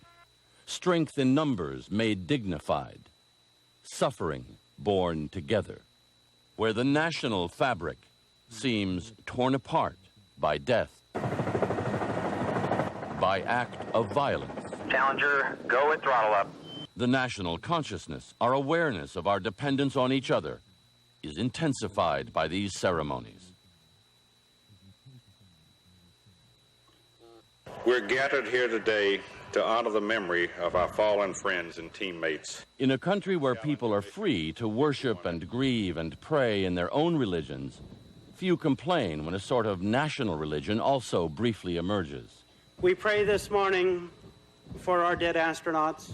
Made of prayer that searches for the thing to say that says what everyone is trying to say.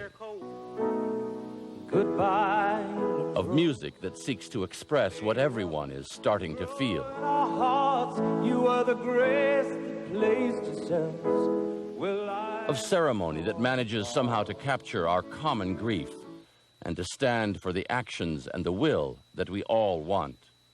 These ceremonies help us join in to support those who are hurt most. Rob Cox lost a daughter when TWA Flight 800 went down. You know, I've yet to ever be able to put that in any sort of real context. I mean, she was my star. She was my daughter. Memorial services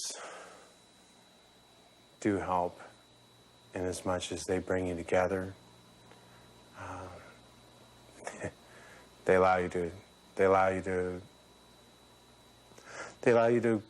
to show your emotions and not have to worry what anyone thinks of your emotions. You cry.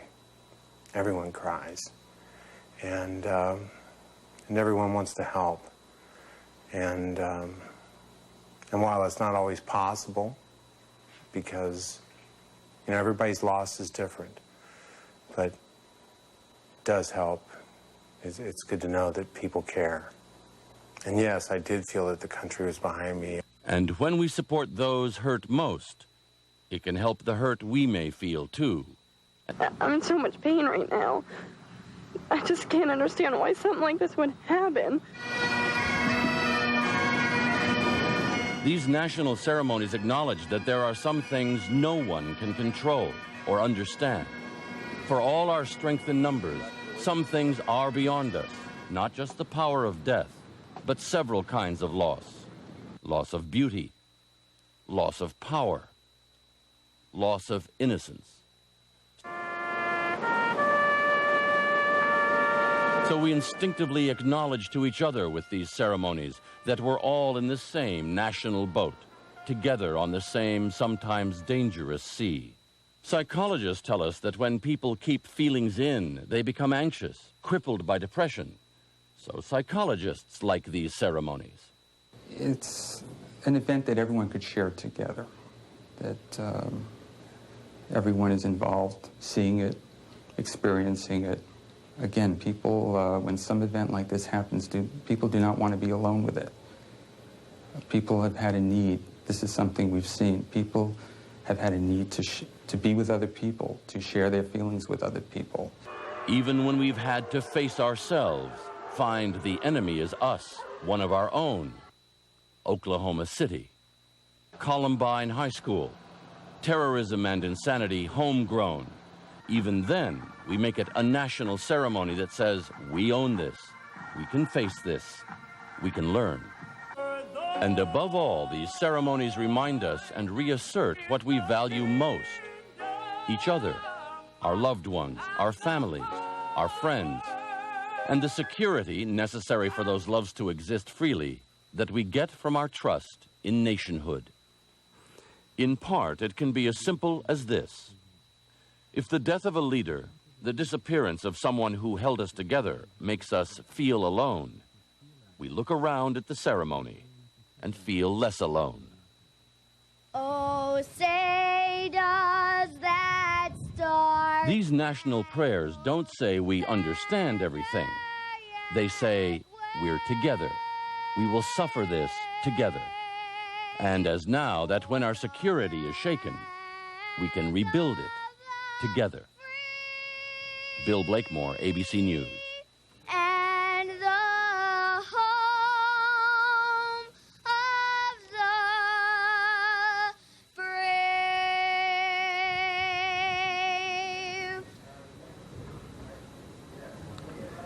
We have had an opportunity to look already at the order of service in the National Cathedral.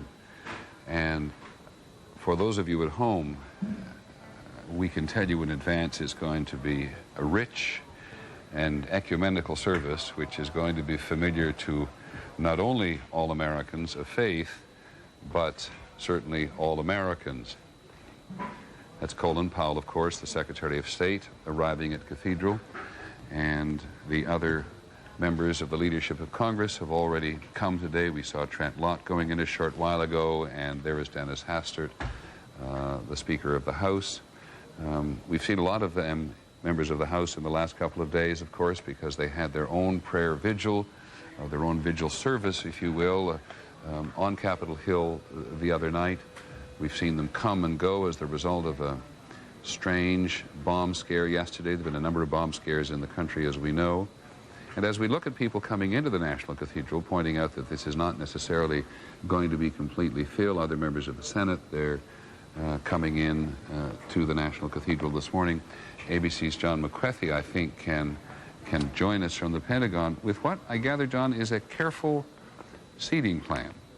Well, not so much a seating plan, but a conscious decision on the Pentagon's part anyway, Peter, not to put its leadership all in one place at one time. Don Rumsfeld, the Secretary of Defense, is attending the ceremony. His deputy, Paul Wolfowitz, has consciously made a decision he will stay at the Pentagon. Chairman of the Joint Chiefs is at the ceremony. The incoming chairman is the conscious decision, stay at the Pentagon. Again, it's just an issue of being aware of the heightened concern of security, just as the president and the vice president have not been in proximity to each other. And I don't know the answer to this question, but others probably may even have already said it. Is Vice President Cheney going to be there? I don't know the answer to that. I don't know either, but we'll find out clearly as the service goes along. Thanks very much, John McCarthy at the Pentagon. Indeed, not a seating plan, but certainly a plan. An interesting story from our political unit today, who have been watching this, because we talk about these as being a moment of national reconciliation, and it is, in one instance, as we'll undoubtedly see this morning, a moment of quite extraordinary political reconciliation between former President Bush, that is Mrs. Ford, of course, a moment of reconciliation, at least in a public sense, between former President Clinton and former Vice President Gore. Mr. Gore was in Europe when this incident occurred, and he somehow managed to get to Canada. And he and the former president had been trying to reach each other since Tuesday. And so Vice President Gore called Mr. Clinton when he somehow got from Canada to Buffalo. Now, none of the trappings of office are available to him anymore, and so Mr. Gore was in Buffalo, New York, with only one aide, and he told President Clinton he was going to drive from Buffalo back to the District of Columbia. Former President Clinton said to Mr. Gore, why don't you instead come to Chappaqua in New York, and they would fly down together to the District of Columbia. And at least according to this account from our investigative unit, this of course fascinates everybody in the Democratic Party particularly. Mr. Clinton himself gave Gore Buffalo to Chappaqua driving instructions. Mr. Gore traveling with no Secret Service protection at all. President Clinton gets it, of course. He arrived at the house at 2:30 in the morning. Former President Clinton woke up. They greeted each other. Chelsea was also in the house at Chappaqua. And the two men flew this morning from Westchester Airport in New York to D.C. on a plane provided by the White House for the former president and the former vice president. So, talk about moments of national public reconciliation. The members of Congress and the Senate have all been taken in a bus from Capitol Hill over to the National Cathedral. You may indeed recognize your own individual representative, though I guess we all know that the distance between the public and politicians in general is as considerable today as it has been in many recent years, and it is quite possible people will not recognize their individual congressman or their senator. But once again, as we've talked so often about the bipartisan or nonpartisanship on Capitol Hill and between Capitol Hill and the White House in the last couple of days, George Stephanopoulos saying a short while ago he believed that it was going to endure for some time. And in terms of the service itself, many of the people will be, or some of the people, not all of the people, some of the people will be very familiar to a national audience. not least of whom will be the Reverend Billy Graham. Billy Graham has served so many presidents of the United States and so much of the country in many ways that he has become just extraordinarily familiar to people in every walk of life. That is, of course, Congressman Gary Condit from California, also attending the national service today. Dr. Graham has not been particularly well. He is frail, but it is hard to recall an occasion on which Dr. Maybe this way, it's hard to recall a time when Dr. Graham has not risen to the occasion. And there will be representatives there from the Episcopal Church. This is Christy Whitman, the EPA administrator, who has been one of those government officials involved in the general operation in New York and in Washington in terms of search and rescue operations. Former Vice President Lieberman arriving, other members of the Senate arriving as well. Mrs. Whitman. One of the solos today, all of which will be so recognized. New York's Congressman Schumer, he and I say Congressman, I meant Senator, of course. Former Congressman, now Senator Schumer. That's Paul O'Neill, the Treasury Secretary. He was in Japan when this happened, and he's come back, told us in an interview last night that as far as he was concerned, this was a human tragedy and not a financial tragedy. And there's a fair amount of reporting around this morning about the current state of the national economy and the national financial markets. The U.S. government did actually release some key economic numbers today, which was compiled before this particular disaster, and we'll get to those as the day goes on. There's a foreman just come through the camera there, a former National Security Advisor, Brent Scowcroft. There is another former National Security Advisor, Anthony Lake as well. Sandy Berger, who was the National Security Advisor for President Clinton. And the orchestra, of course, is the U.S. Army Orchestra. It is unique among Army musical organizations, as it is the only orchestra in the U.S. Army.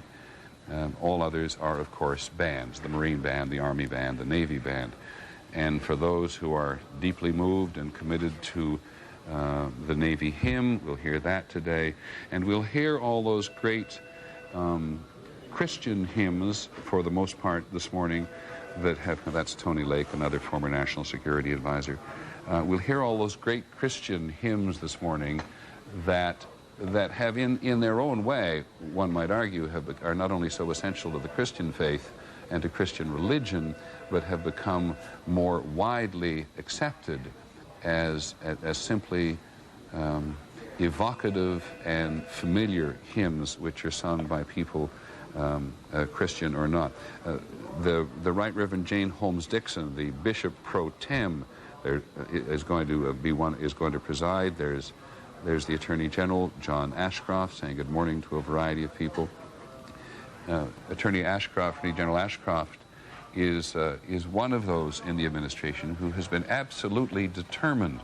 Mr. O'Neill, the Treasury Secretary again, Mr. Ashcroft has been absolutely determined that this investigation and the details about it are going to be held as closely as possible.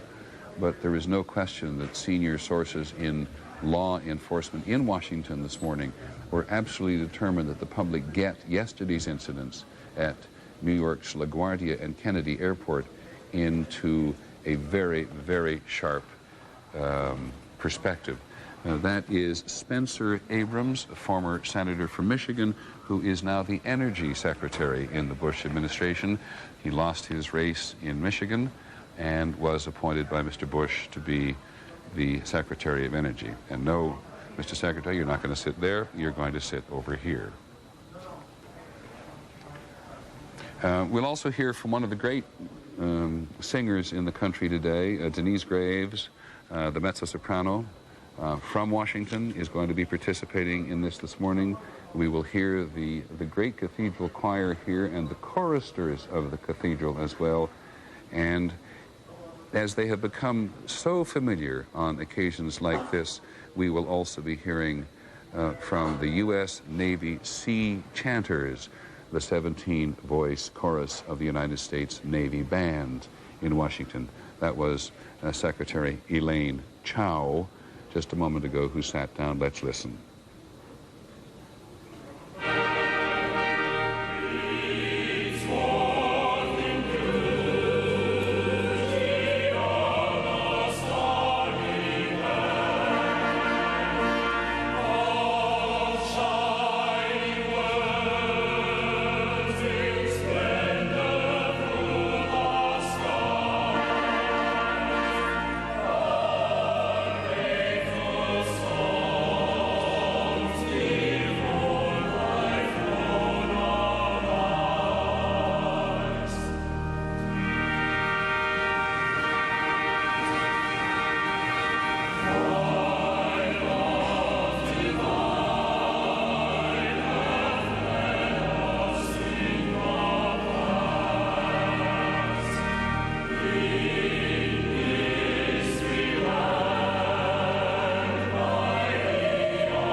The Sea Chanters, the 17-voice chorus of the United States Navy Band, with the prelude to this service, which means it is just about to begin. Haven't seen the President yet. And Vice President Cheney, we know, is at Camp David attending a private service.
President Clinton, who, as we said, went down with former Vice President Gore there in his right.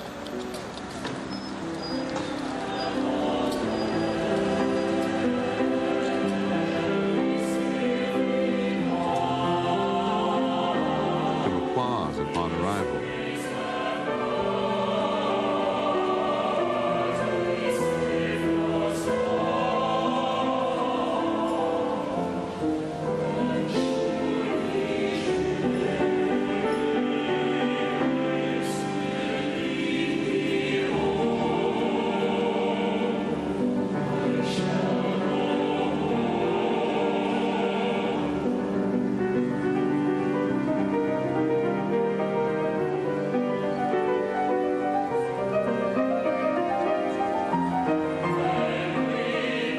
The former president and his daughter Chelsea call it home. New York, they do.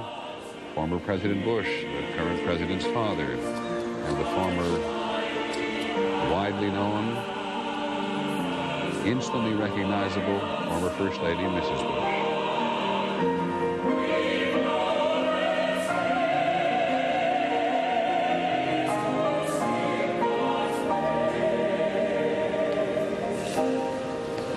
The Vice President, former Vice President, and Mrs. Gore.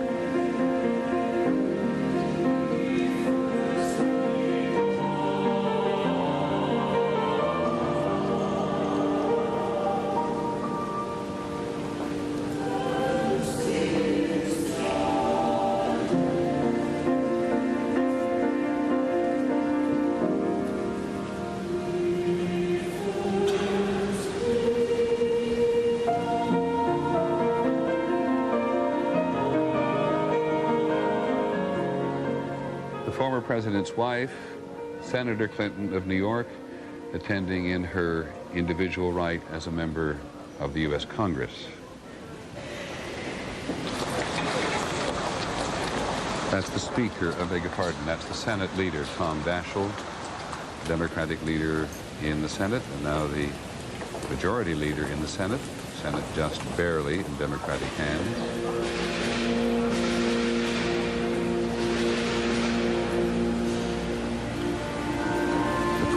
You across the country know that while this is the grandest memorial service of prayer and remembrance in the country today, it is certainly not the only one. These prayer services have been going on in churches. There's Senator Clinton. These services have been going on in churches and chapels across the country since it happened on Tuesday morning.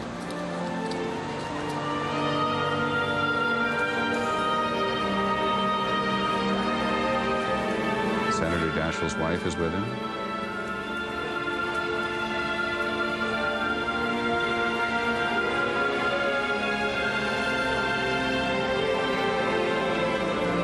Her name is Linda.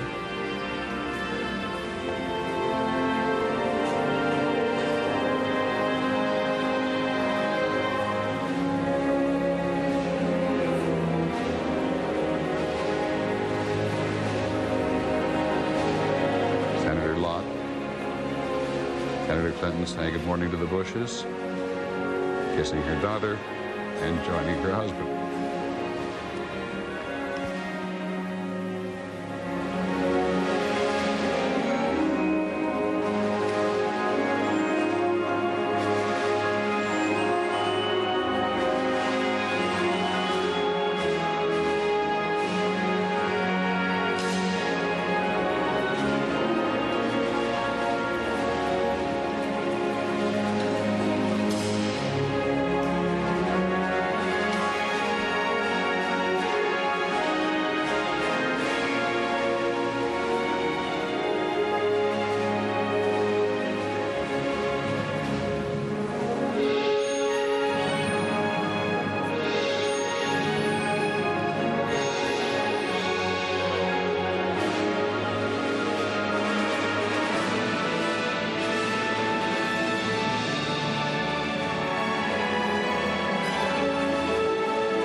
The U.S. Army Orchestra, organized in the mid-1950s to meet requirements just such as this. Great national occasions, great state occasions in Washington, when music, as we hear there in the playing of America the Beautiful and God Bless America, are so essential to occasions such as this is. And these are the choristers and the choir of the National Cathedral. President Bush had a hand, along with Mrs. Bush, in planning the particulars of this service, and one of the people who will preach today will be a great and close friend of his from Texas, Kirby Joan Caldwell from the Windsor Village St. John's United Methodist Church there. So it's all of this very close to the Bush family and to the national family.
choristers of the National Cathedral. Everybody is now in place for this national prayer service.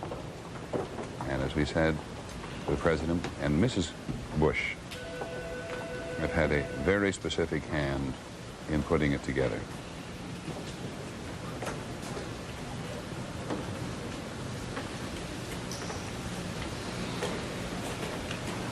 This is an invited audience. This is not open to the public.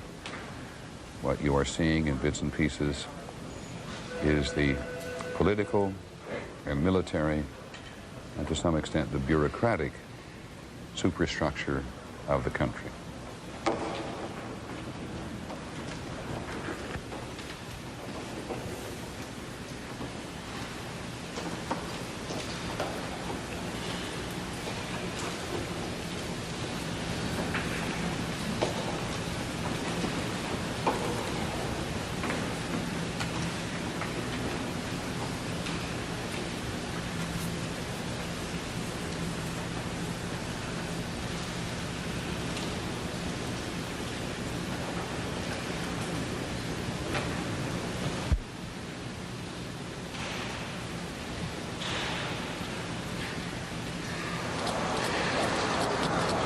Take it back.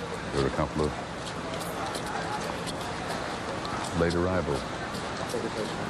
Secretary Thompson, Tommy Thompson of Health and Human Services, probably has a good reason for being late this morning given his participation in the disaster. The presentation of the colors.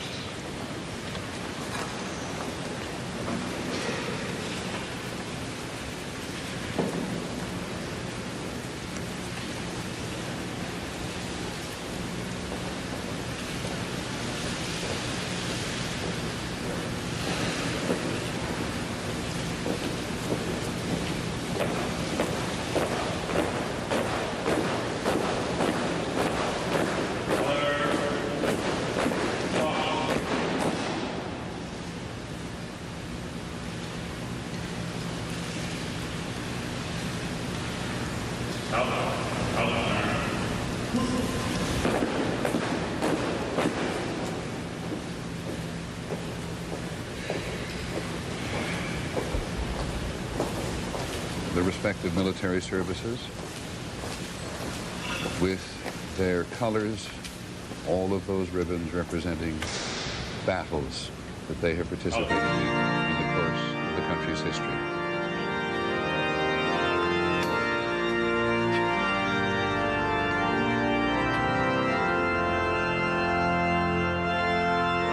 And the processional hymn, O God, our help in ages past.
This is Parliament Hill in Canada. In the middle is the Governor-General of Canada, the Queen's representative in Canada. To her left, the Prime Minister of Canada, Jean Chrétien, a symbol of Canada's involvement emotionally in this crisis that has struck the United States.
Please be seated. Reverend Jane Holmes Dixon.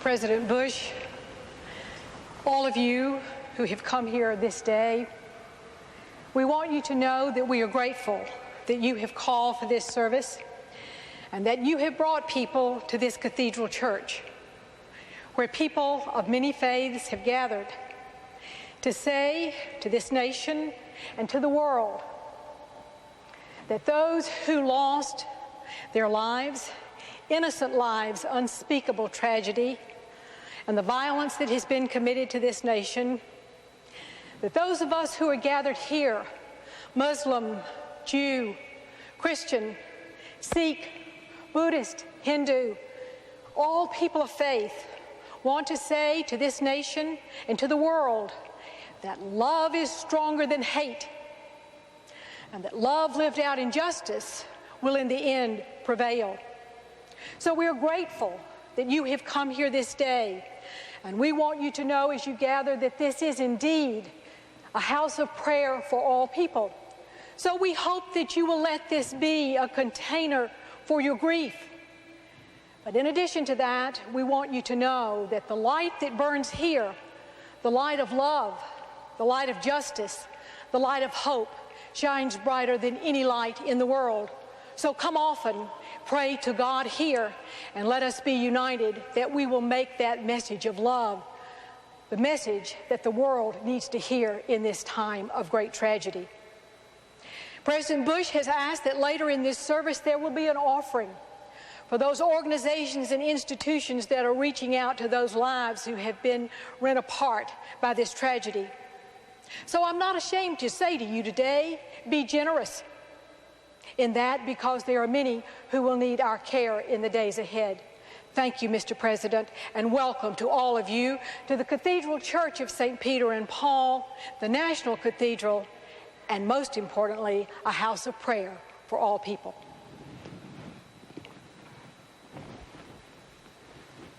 Church, and she's now going to be succeeded by the very Reverend Nathan D. Baxter, who is the Dean of the Washington National Cathedral. We talked to him a little earlier today, and he said we must respond with justice, not revenge.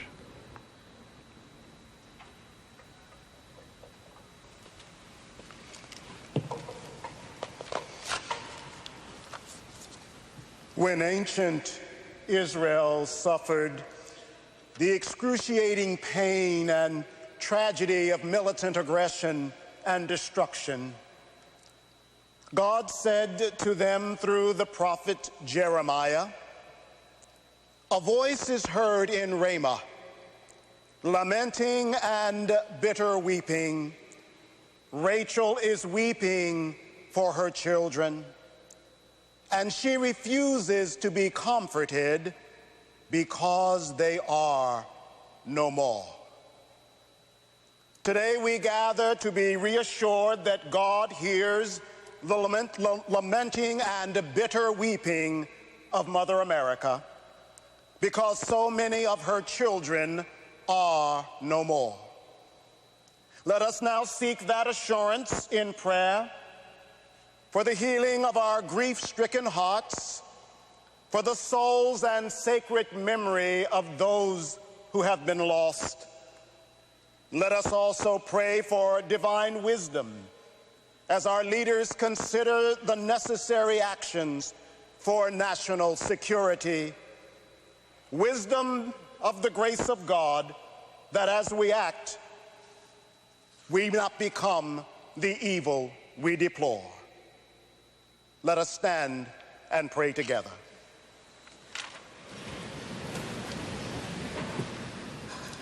God of Abraham, Mohammed, and Father of our Lord Jesus Christ, we are today a people of heavy and distraught hearts.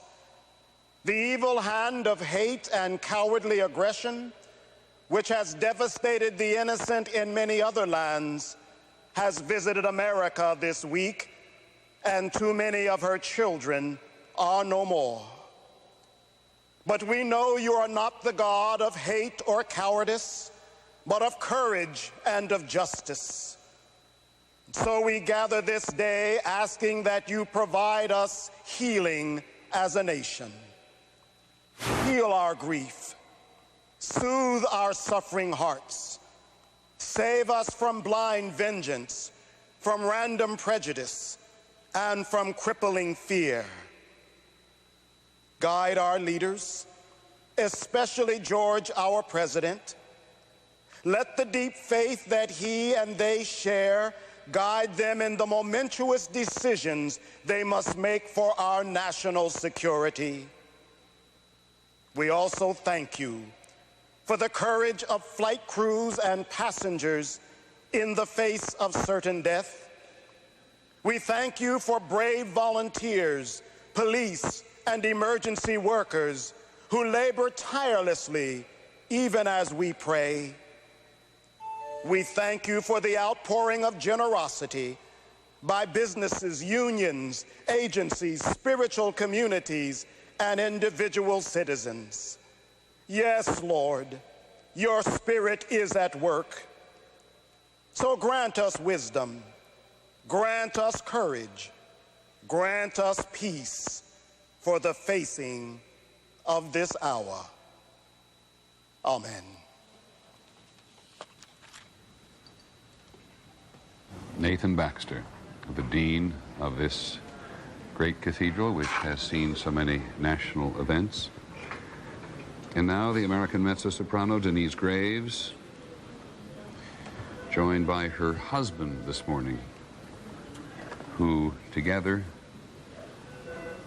we are told, will present America the Beautiful.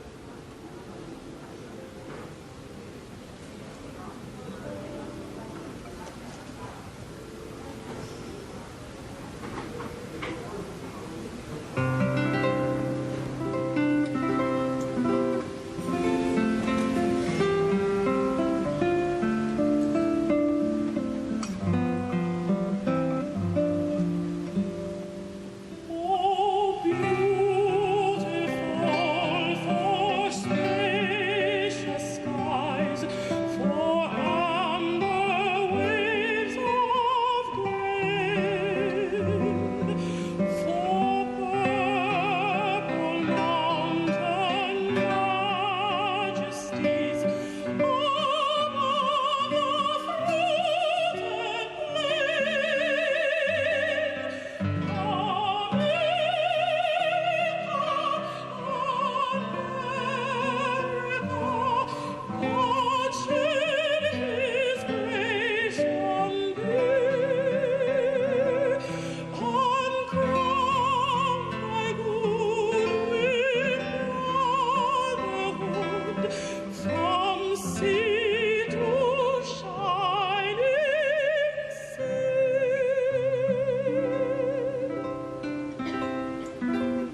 Denise Graves, native of Washington, and her husband, David.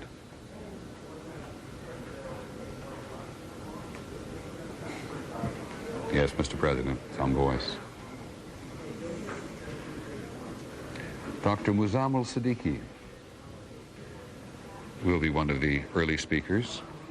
Here now, the President of the Islamic Society of the United States will be the first of the leaders, so we are told, to speak. Dr. Muzammil Siddiqui.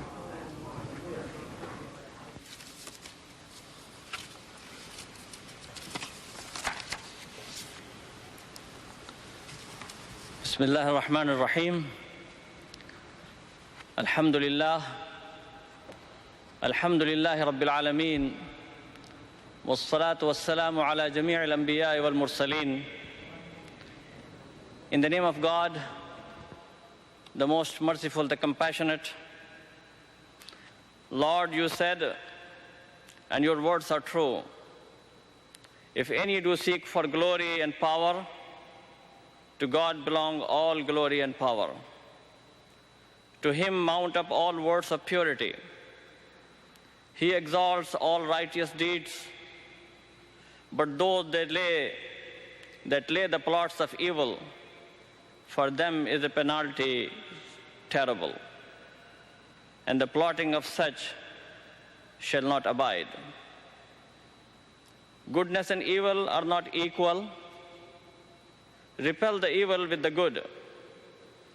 Then will he between whom and you was hatred become, as it were, your friend and intimate.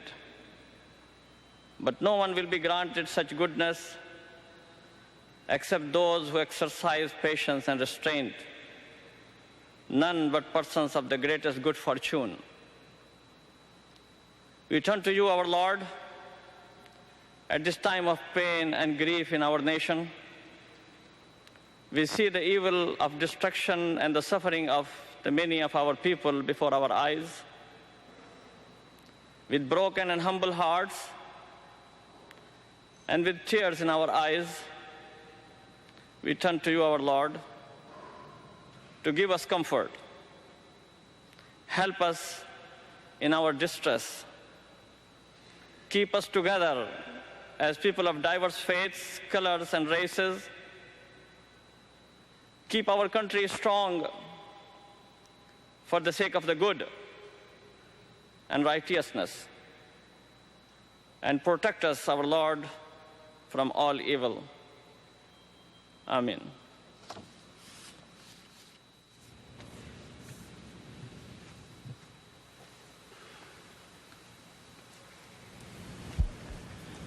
Muzammil Siddiqui from the Islamic Society. This is Rabbi Joshua O. Haberman, the Rabbi Emeritus of the Washington Hebrew Congregation. The author of the Book of Lamentations wrote his poem after he saw the dreadful destruction of his beloved city of Jerusalem. But he did not only lament, he also spoke words of faith and hope for restoration. As we read these lines, we as Americans reaffirm our faith and our hope that security and peace will be fully restored in our country. The steadfast love of the Lord never ceases. His mercies never come to an end. They are new every morning. Great is thy faithfulness. The Lord is my portion, says my soul. Therefore I will hope in him. The Lord is good to those who wait for him, to the soul that seeks him. It is good that one should wait quietly for the salvation of the Lord. For the Lord will not cast off forever But though he cause grief, he will have compassion according to the abundance of his steadfast love, for he does not willingly afflict or grieve anyone.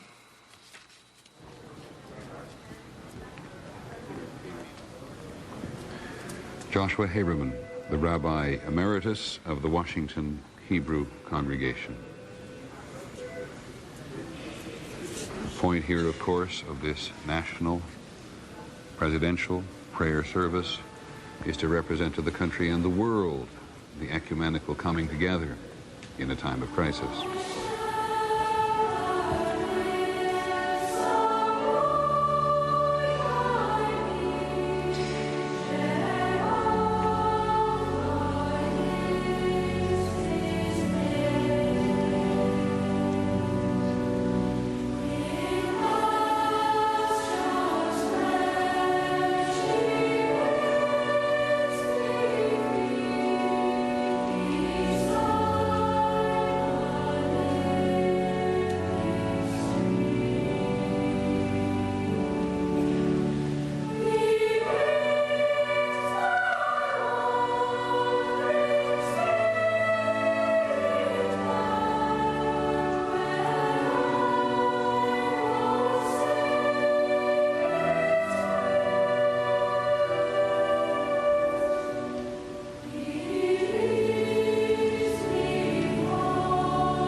The cathedral's chorus is boys and girls. Herbie John Caldwell from the Windsor Village St. John's United Methodist Church in Houston, a native of Houston and a close friend of the president. Hear these words recorded by the Apostle Paul, taken from the book of 2 Corinthians. So we do not lose heart. Even though our outer nature is wasting away, our inner nature is being renewed day by day.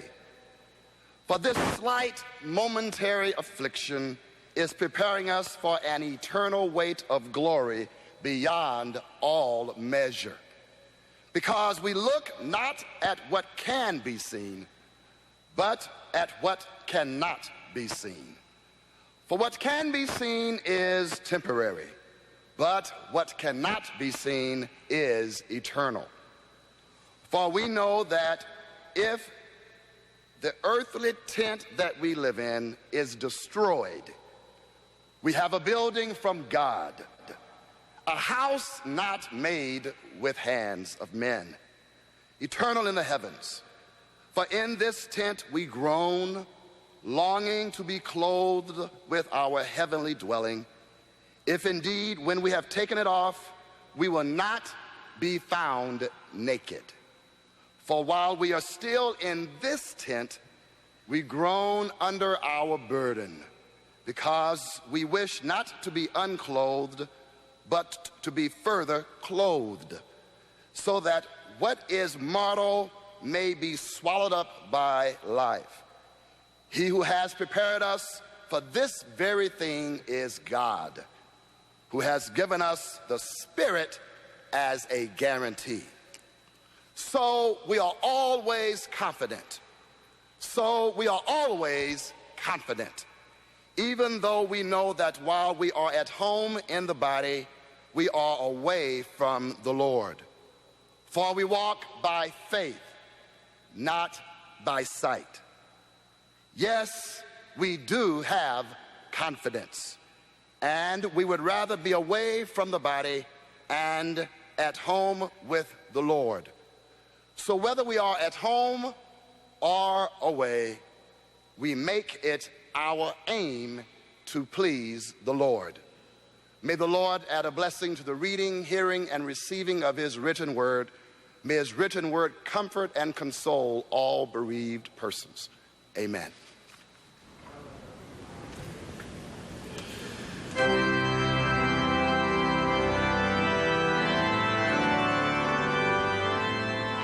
The hymn, "A Mighty Fortress is Our God."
Lord be with you.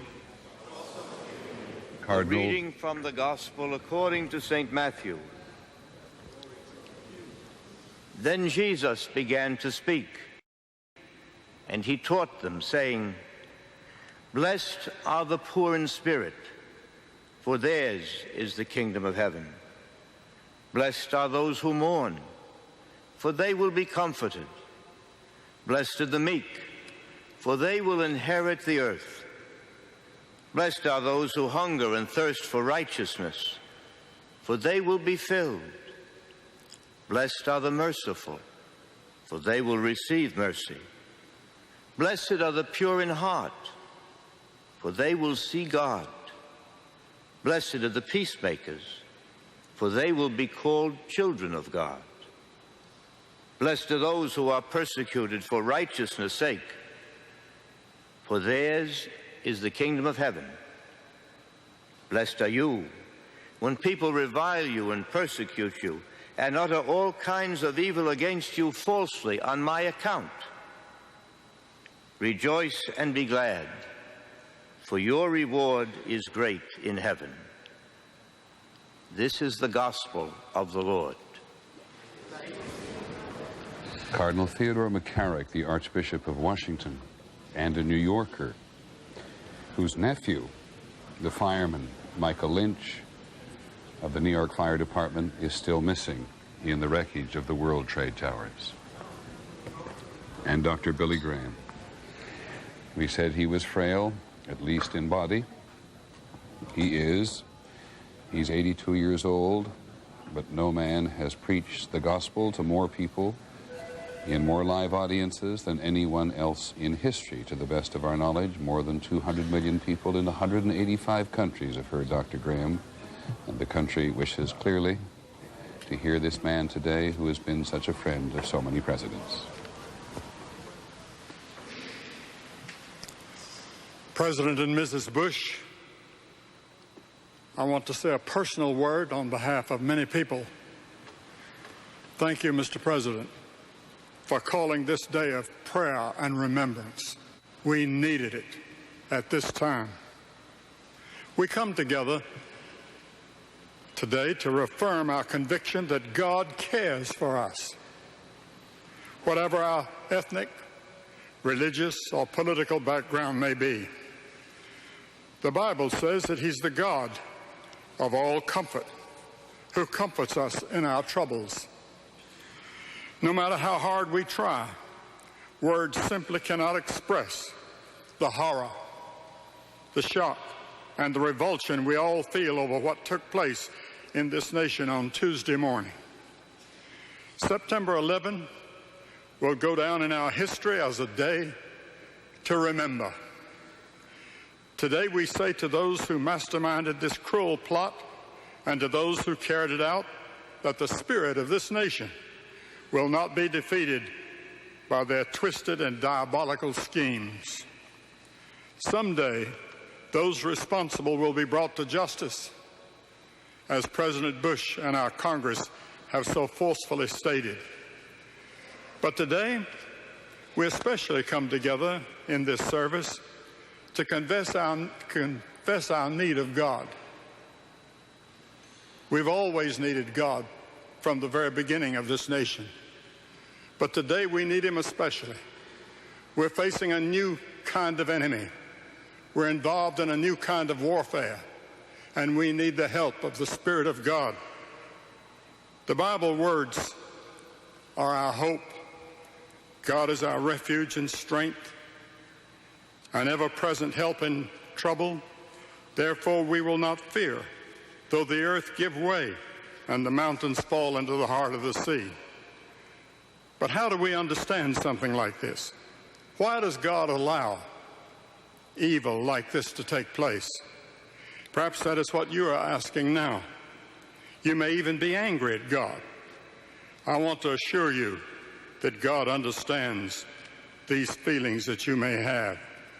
We've seen so much on our television, heard on our radio, stories that bring tears to our eyes and make us all feel a sense of anger. But God can be trusted.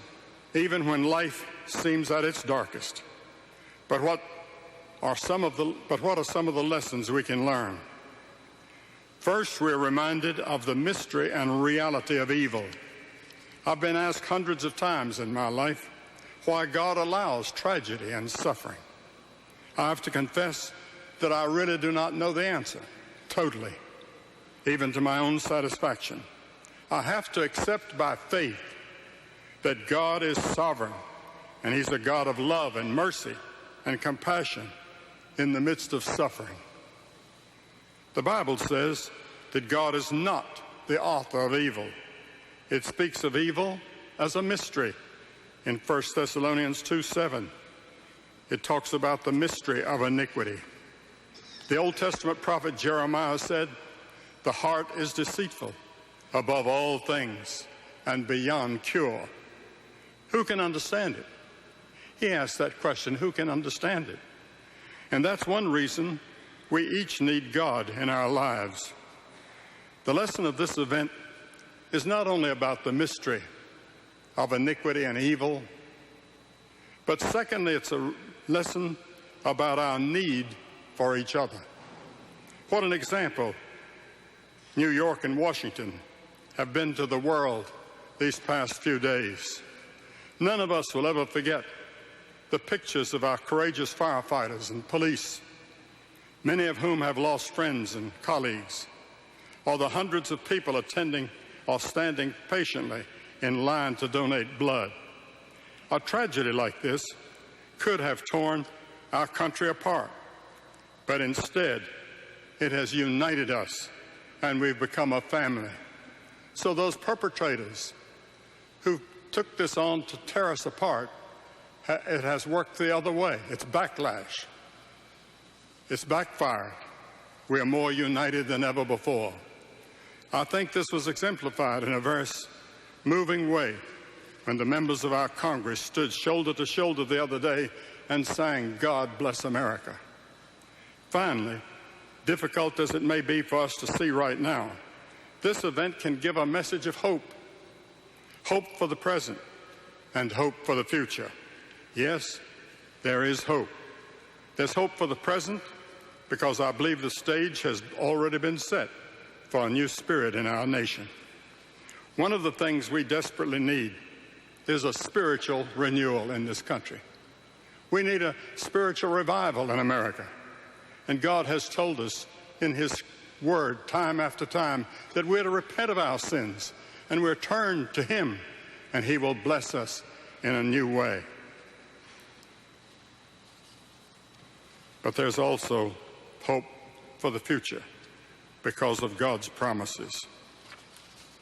As a Christian, I have hope not just for this life, but for heaven and the life to come. And many of those people who died this past week are in heaven right now, and they wouldn't want to come back. It's so glorious and so wonderful, and that's the hope for all of us who put our faith in God. I pray that you will have this hope in your heart.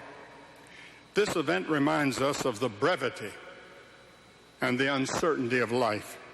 We never know when we too will be called into eternity.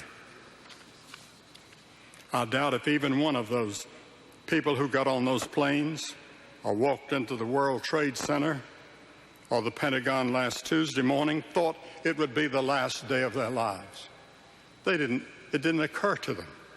And that's why each of us needs to face our own spiritual need and commit ourselves to God and His will now.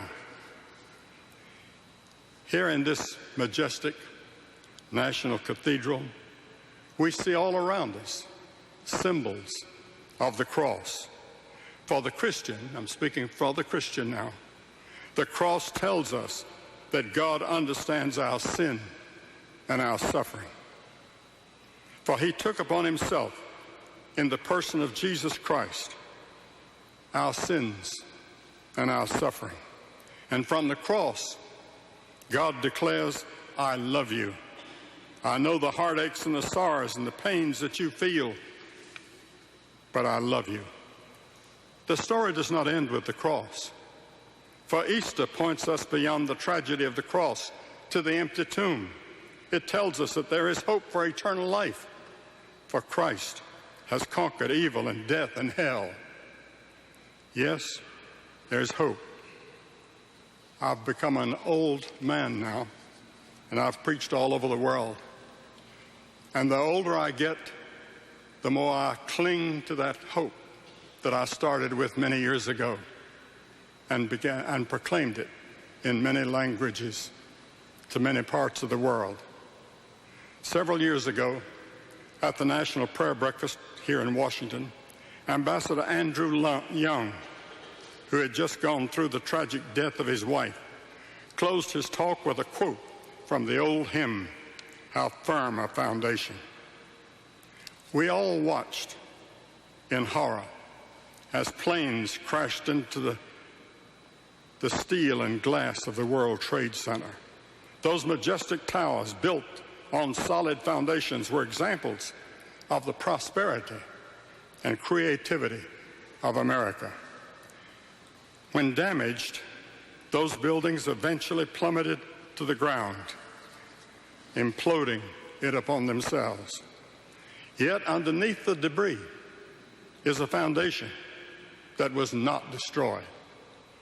Therein lies the truth of that old hymn that Andrew Young quoted. How firm a foundation. Yes, our nation has been attacked, buildings destroyed, lives lost. But now we have a choice, whether to implode and disintegrate emotionally and spiritually as a people and a nation, or whether we choose to become stronger through all of this struggle to rebuild on a solid foundation. And I believe that we're in the process of starting to rebuild on that foundation. That foundation is our trust in God. That's what this service is all about. And in that faith, we have the strength to endure something as difficult and horrendous as what we've experienced this week. This has been a terrible week with many tears, but also it's been a week of great faith.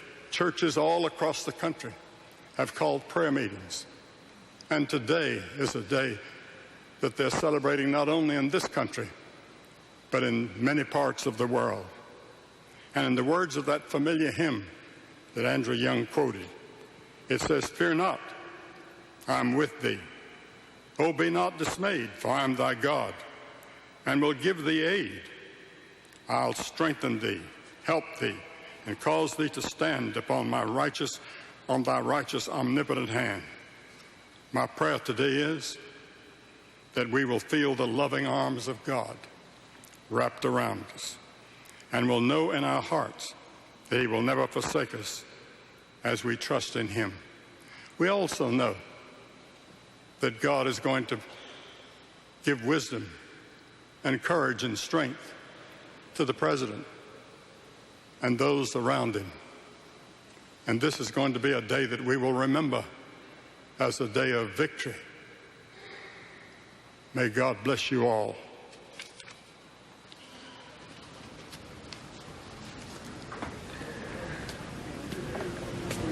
Dr. Billy Graham, who, as I said, has been so important on so many occasions in the national life, wrestling today with that eternal question he is asked so often: why does God allow evil? A question many people may have asked in America this week. And he said he's never known to his full personal satisfaction. He quoted there from St. Paul's letter to the Thessalonians, an early community of Christians in the first century, explaining that God can be trusted when life is darkest.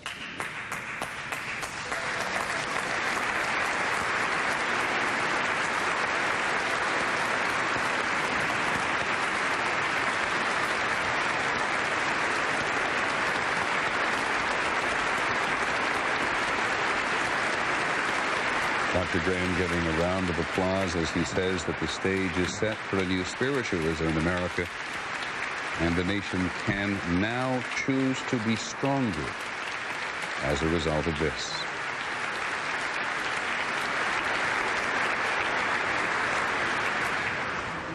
Once again, the mezzo-soprano, Denise Graves.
The Lord's Prayer. Once again, Kirby John Caldwell from the Windsor Village St. John's United Methodist Churches in Houston.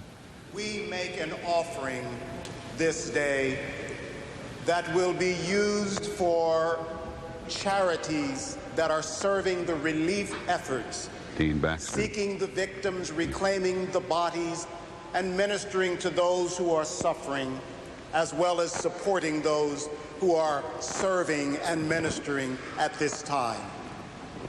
I say to those of you that are at home, here in our nation and beyond, endeavor to join us by today making a contribution to a charity in support of this great effort.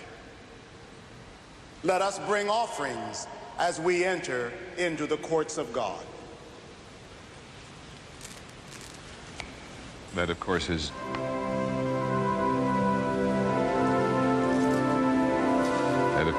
Dean Baxter, the Dean of the Cathedral.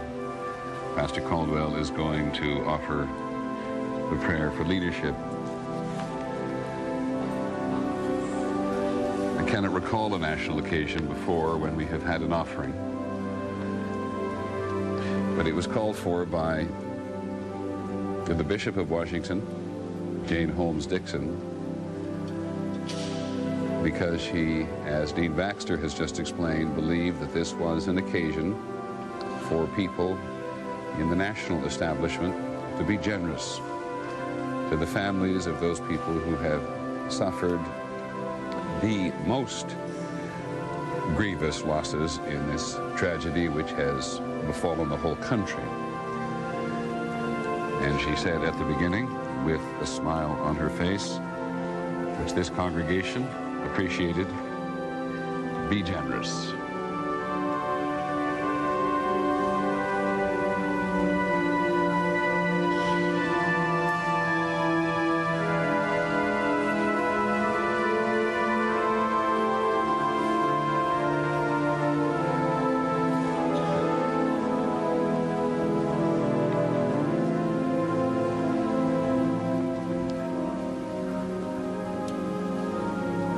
The message from everybody, of course, has been the same. The president is going to speak in just a moment, but Bishop Dixon and Dean Baxter have all said, love is stronger than hate. And that, Bishop Dixon has said, what the members of this cathedral and those gathered to there want the members of that congregation and the country to know, that the light of hope in the country is bright. Dean Baxter said that we hear bitter weeping and lamentation in Mother America, but we pray for wisdom for those in leadership and as counsel for all those with such heavy and distraught hearts. Musa al-Siddiqui, the Islamic representative, said this morning that good and evil are not equal, and he urged patience and restraint. Rabbi Haberman reaffirmed his faith and said that security will be reestablished in our land. Pastor Caldwell said that we groan under our burden, and Cardinal McCarrick, quoting from the Bible, could not but help remind many people in the country, though he said nothing about it, that his nephew is still missing in the ruins of the trade tower. And Billy Graham said, I'm an old man now, and he is 82, but the older I get, he said, the more I cling to hope. The nation, Dr. Graham said, can now choose to be stronger as a result of this.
Let us assume an attitude of prayer, please. Almighty God, the supply and supplier of comfort and confidence. We pause now to thank you for our leaders. We pause now to thank you for all of our leaders, the seen and the unseen, the known and the unknown, those who have led in the limelight and those who have led in the shadows. Bless them and keep them and equip them to do your work. Your word tells us that if we humble ourselves before you and pray and seek your face and turn from our wicked ways, then you will forgive our sins and heal our land. So, oh Lord, as our leaders humble themselves and pray and seek your face and turn, use them to perform and perfect your primary will for this nation, for our allies, and for the entire world. Respecting persons of all faiths and traditions, I humbly submit this prayer in the name of Jesus the Christ. Amen.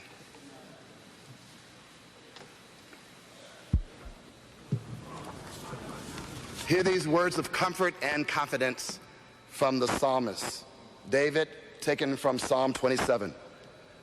The Lord is my light and my salvation. Whom shall I fear? The Lord is the stronghold of my life. Of whom shall I be afraid? When evildoers assail me to devour my flesh, my adversaries and my foes, they shall stumble and fall. Though an army encamp against me, my heart shall not fear. Though war arise up against me, yet I will be confident. I would have lost heart unless I had believed that I would see the goodness of the Lord in the land of the living.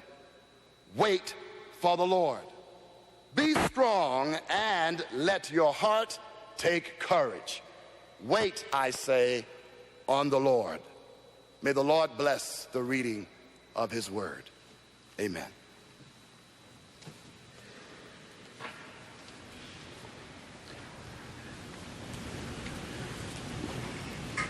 Pastor Caldwell's prayer for leadership.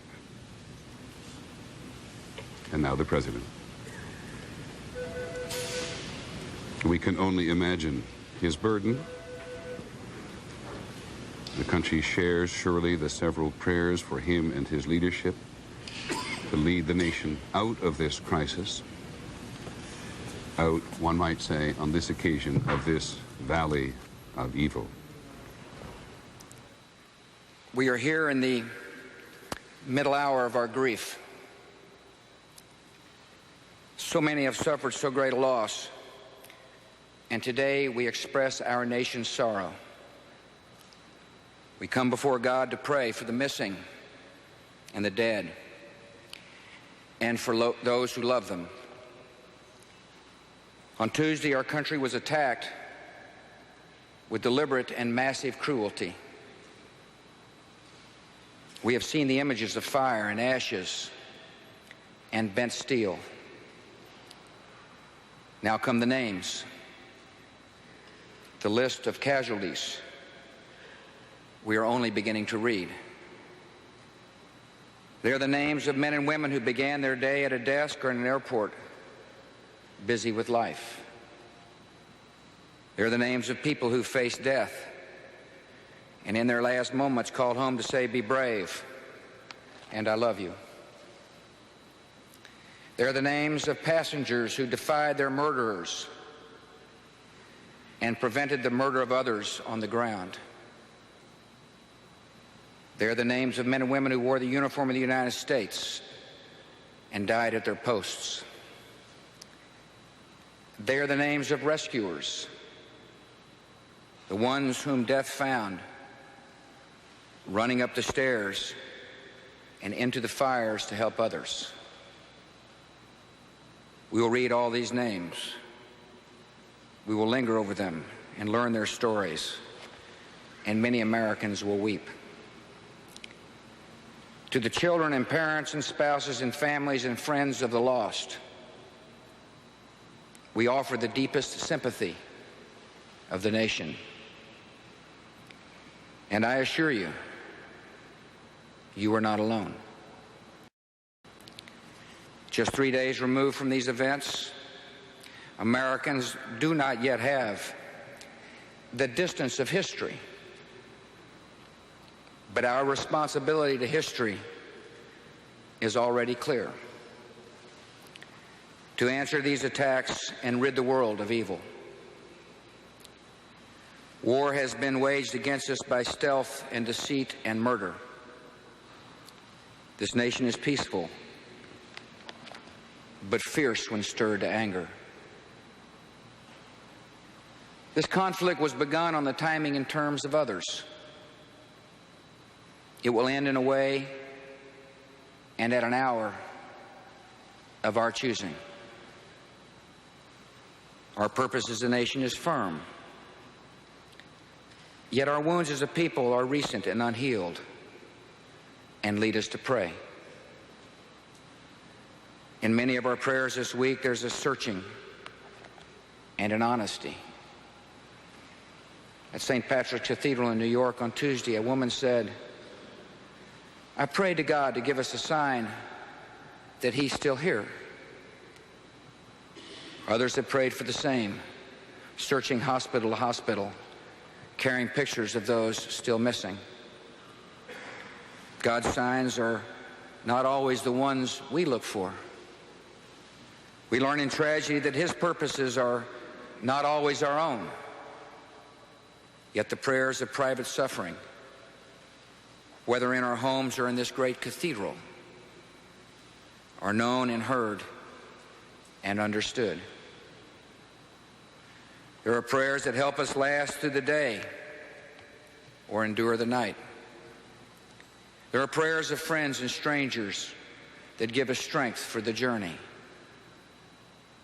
And there are prayers that yield our will to a will greater than our own. This world He created is of moral design. Grief and tragedy and hatred are only for a time.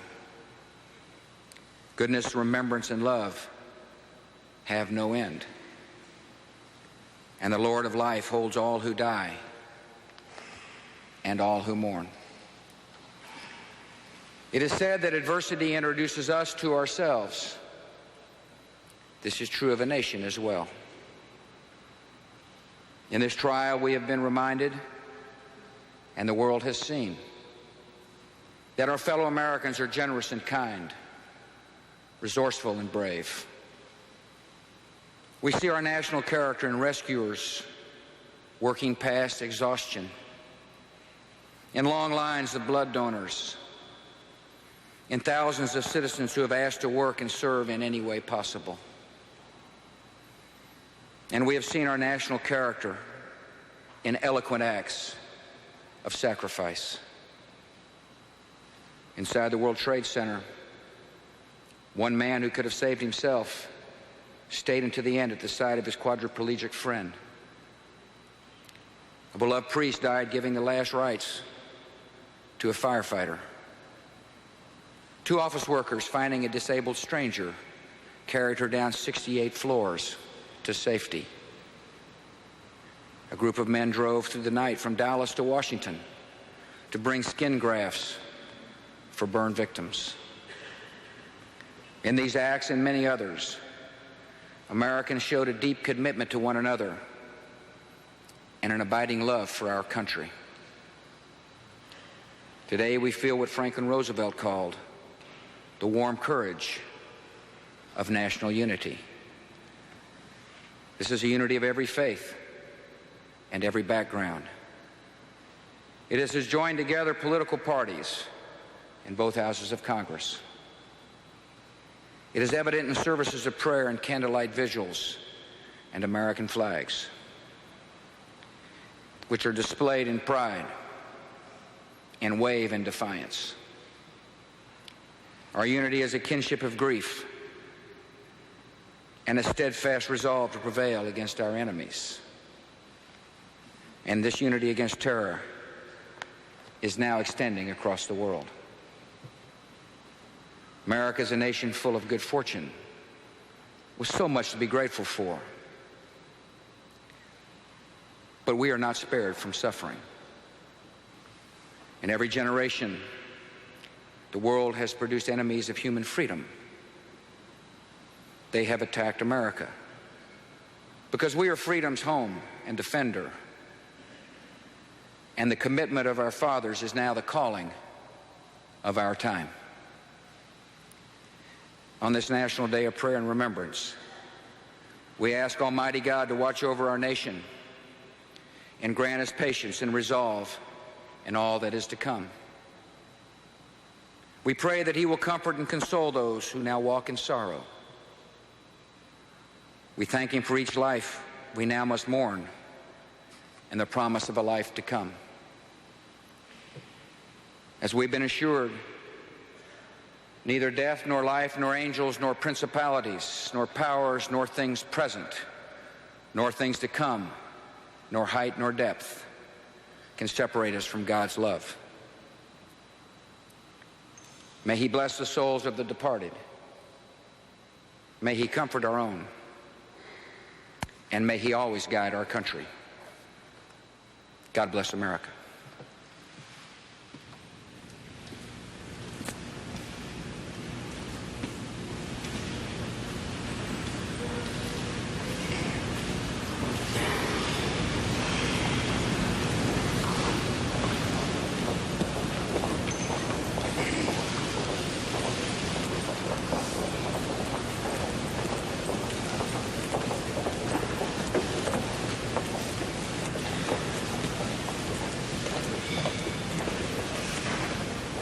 The sea chanters from the Navy.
Battle Hymn of the Republic.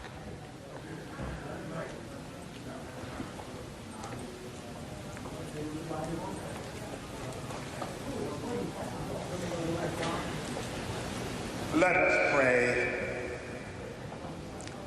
O God, whose days are without end and whose mercies cannot be numbered, grant to us and to all who are bereaved the spirit of faith and courage, that we may have strength to meet the days to come with steadfastness and patience, not sorrowing as those without hope, but in thankful remembrance of your great goodness, and in the joyful expectation of eternal life with those we love. These things we ask in your most holy name. Amen.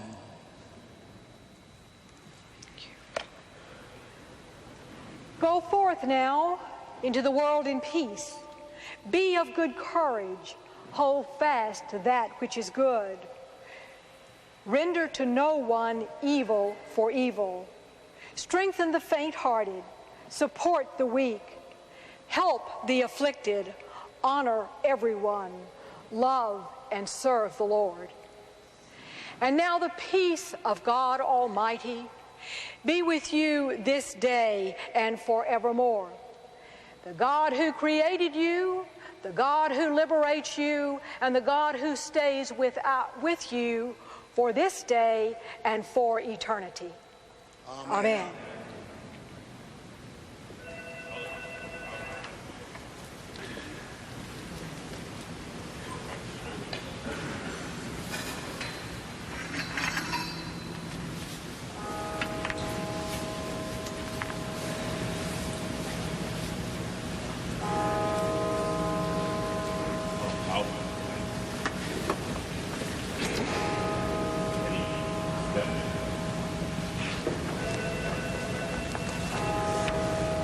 As the colors are removed from the National Cathedral, this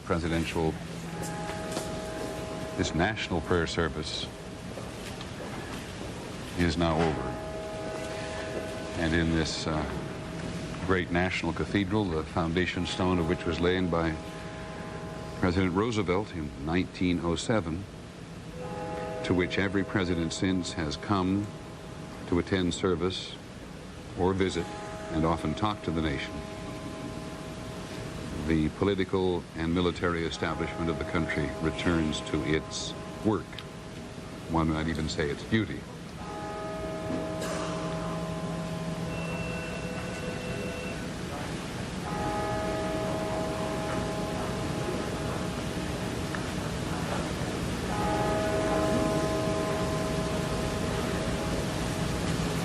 As the president said, people here,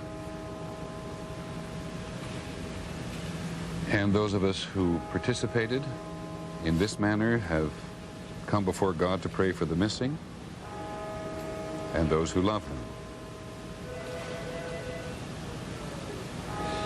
First, President Bush said the destruction, and now the names. This is, he said, a peaceful nation, but fierce when stirred.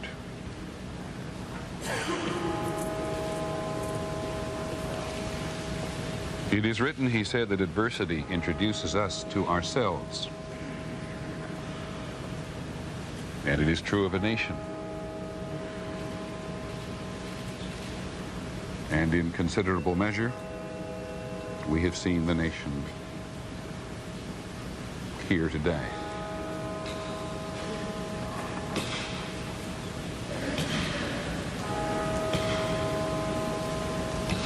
Here and in other churches across the country, and at any number of spontaneous vigils from New York City to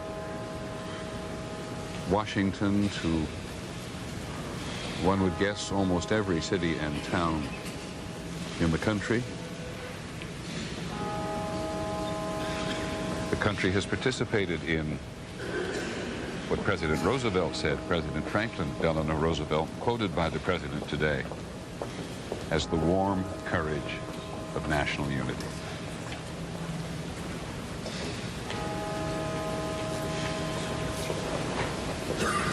President saying goodbye, and thank you to his opponent in the last election campaign, or one of them, Joe Lieberman, still a senator. President Clinton came with his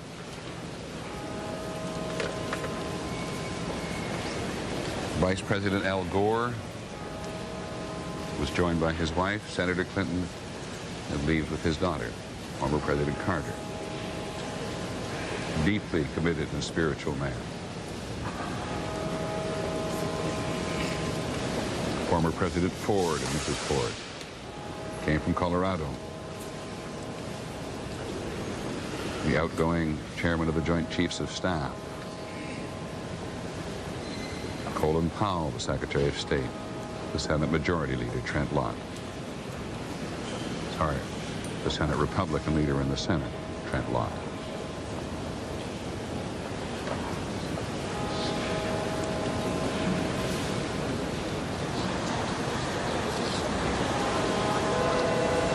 Former President Clinton and Mrs. Bush Sr. Former President Clinton and former President Bush.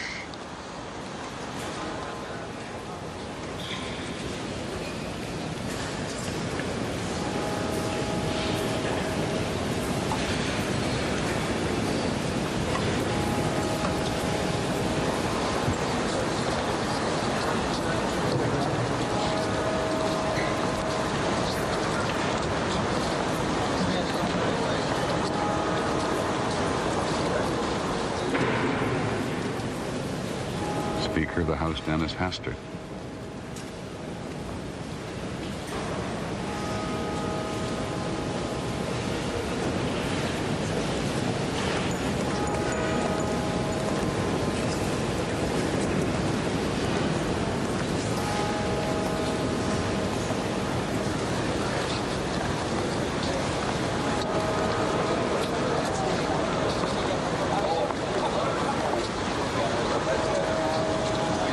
President Clinton and the Republican leader in the Senate, Trent Lott.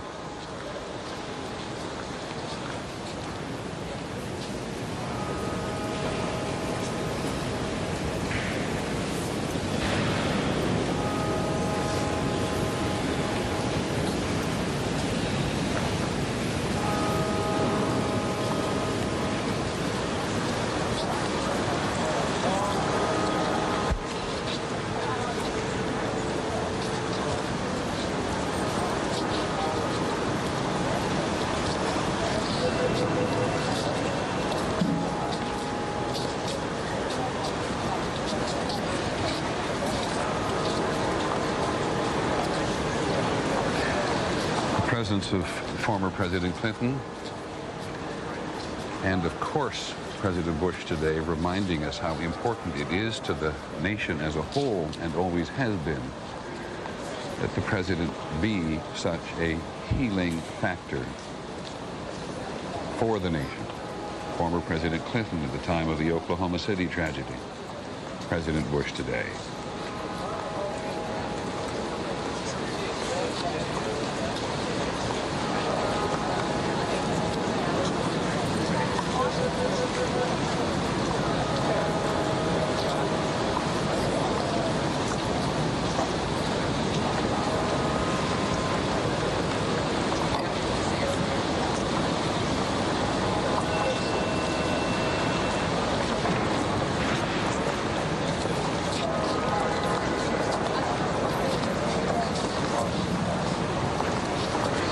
Senator Robert Dole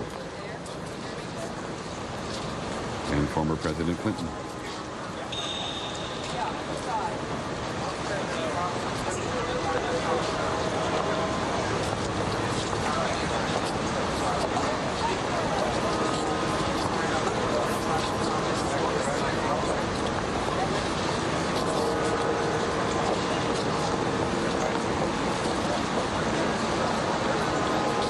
This focus on former President Clinton at the moment is a reminder as he says hello to the former Secretary of Defense, former Senator Cohen, that the former President and Mrs. Cohen of a couple of things. First, the former President has not had much opportunity to interact with the establishment in Washington, including the wife of Alan Greenspan, Andrea Mitchell, a colleague of ours at NBC, behind her with glasses, familiar figure of Alan Greenspan, the chairman of the Federal Reserve Board.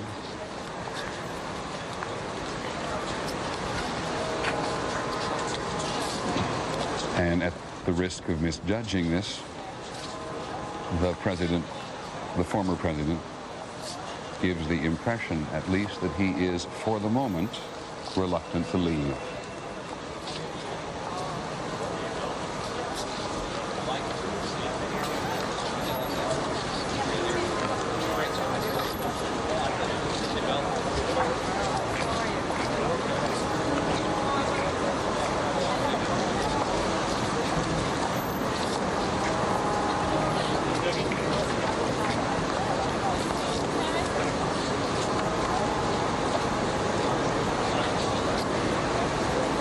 Of one thing we are certain, the Secret Service would not have allowed President Bush to linger under the current circumstances. And the president in his motorcade is already on his way back to the White House. Before this day is over, the president, the current president, will be here in New York City, which is eager to welcome him. The police commissioner here in New York today and his staff have been assured by the White House that the president will come with as few people as possible. It'll be very difficult because under any circumstances a president travels heavy, and under these circumstances, though the White House has expressed its desire to travel lean, given the circumstances in New York City, we shall see. But in downtown New York today, they have been quite successful in clearing passages, not simply for the president, of course, but for the relief workers and the trucks that come and go through the night with tons and tons and tons of rubble. Much of it being removed minute by minute, hour by hour, and delivered to the banks of the Hudson River, in many cases put on barges. So the president will have easy access to New York today, as difficult as it is for many citizens to move around. But the city is opening up. And this reminder of the evil which was done to the nation today, of which so many people spoke during this national service at the National Cathedral,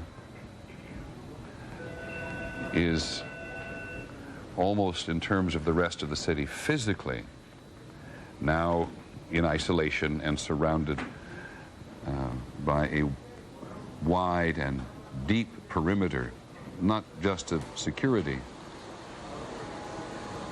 but of barriers that people can cross spiritually time and time again, but is pretty much empty of people today, unless they have any immediate business in the search and hopefully rescue operation.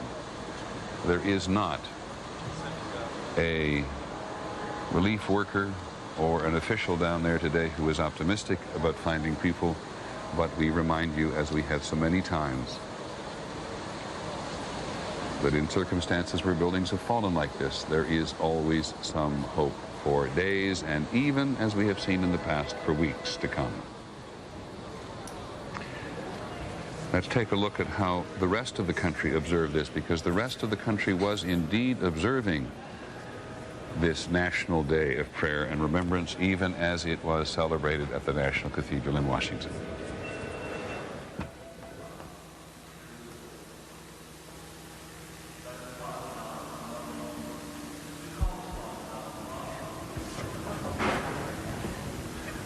There was a moment of silence in Pittsburgh.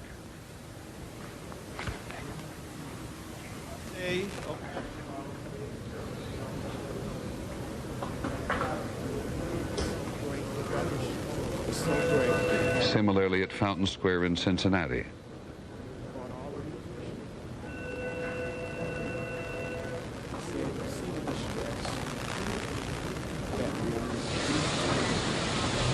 At St. Patrick's Cathedral in New York City,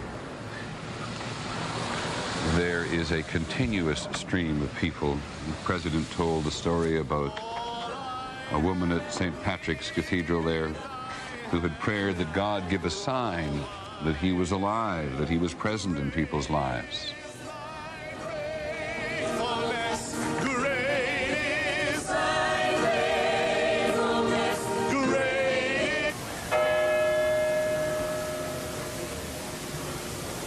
St. James Episcopal Church in Chicago. I'm sorry, I do not know what the one was just before that.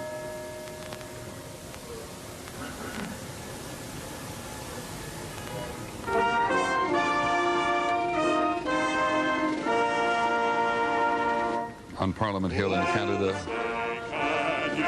the national anthem of the United States.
That was about neighbors.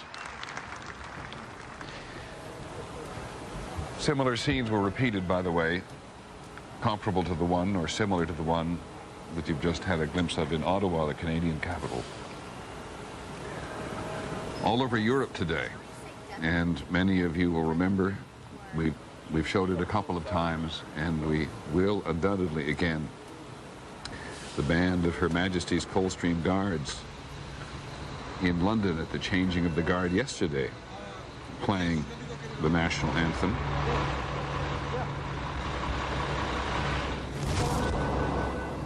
Time for some observations. George Stephanopoulos. Well, it's hard to look at that and not think about a nation and a world coming together. And that was part of the purpose of today's ceremony. But Peter, what struck me about the ceremony today is that there was so much to do in it. You know, you heard the initial prayers, and they were really great calls for tolerance and temperance. You know, you saw Dean Baxter talk about patience and restraint. But it was also pretty clear, to me at least, as you listen to the prayers and listen to the president speak, that this was also the power structure, the establishment of the country, preparing itself and the country for war. And I thought that the most striking parts of the president's remarks were when he said, we have a responsibility to history, and it's clear, to answer these attacks. War has been waged against us, and we must end it at a way and an hour of our choosing. This service was about comfort, was about condolence. It was telling the country to reach out to your neighbors and to take care of those who are trying to recover from this, but it was also telling the country that we have a long struggle ahead. That's interesting. Other than that one line of the president, and the other in which he said, this is a peaceful nation, but when stirred, fierce. I didn't get that impression today, but people look at these things with different eyes. But I take your point that it's essential for the president to be balanced in some respect between the nation's respective emotions at the moment, or individual in the nation's respective emotions at the moment, some of which as we heard so much today, are to respond with justice and not revenge, but there are clearly people in the country who believe that the United States must revenge this act on the country. Well, yeah, must have retaliation, but make sure it is an act of justice, not an act of anger. Right. Good point. Terry Moran, our senior White House correspondent. Well, Peter, first a meteorological note. When we last spoke, there was pouring rain here, a cold, driving downpour coming out of a very dark sky. And the storm has passed over us and the skies have brightened. I was struck as well as you were by the president quoting President Roosevelt, talking about the warm courage of national unity. One of the purposes, as George Stephanopoulos rightly points out, of certainly the president's remarks was not only to comfort the nation in its grief, but to prepare it. And it seemed to me he did so by trying to summon the martial tradition of a nation that is not by its nature very military. He talked about the commitment of our fathers is now the calling of our time, almost as if he had his own father's heroic service in World War II in mind. And that is certainly part of the task, given what we are being told by senior administration officials about the duration and the intensity of the response that this administration, this government is planning to these attacks. Terry and George both, Terry particularly, before we turn to the more practical business of the investigation and the country's response to all this. And we all know in the country that the president is deeply committed to his own Christian faith. And I wonder, Terry, whether you believe that he will be deeply comforted by this particular service this morning. Peter, there's no question about that. Many presidents, of course, have been deeply devout men. As you noted, Jimmy Carter was here. President Lincoln said it was a job that had driven him to his knees every day at another time of national crisis. And this is a president who is not embarrassed at all about the depth of his faith. He has a very simple and straightforward, uncomplicated, and profound faith. And this service will undoubtedly comfort him. It is one of the reasons he was, we are told, involved in helping to prepare it. Okay, Terry, many thanks. We're going to give you a breather for just a moment, and we will begin to turn slowly back to the practical matters of search and rescue and investigation. But bear in mind, this is a national day of prayer and remembrance. And so as we turn, not full-time by any means, to these practical matters of governing, all across the country, people are involved in services and vigils of prayer and remembrance, and I think it is clear to everybody in the country, certainly anybody who's watched that service at the National Cathedral, who has participated in a small, intimate vigil in the country, has a very clear understanding of how deeply ingrained in so many people at the moment is the spirit of this, the spirit of the country, and in many, many, many, many people, the spirit of their own religion or spiritual faith.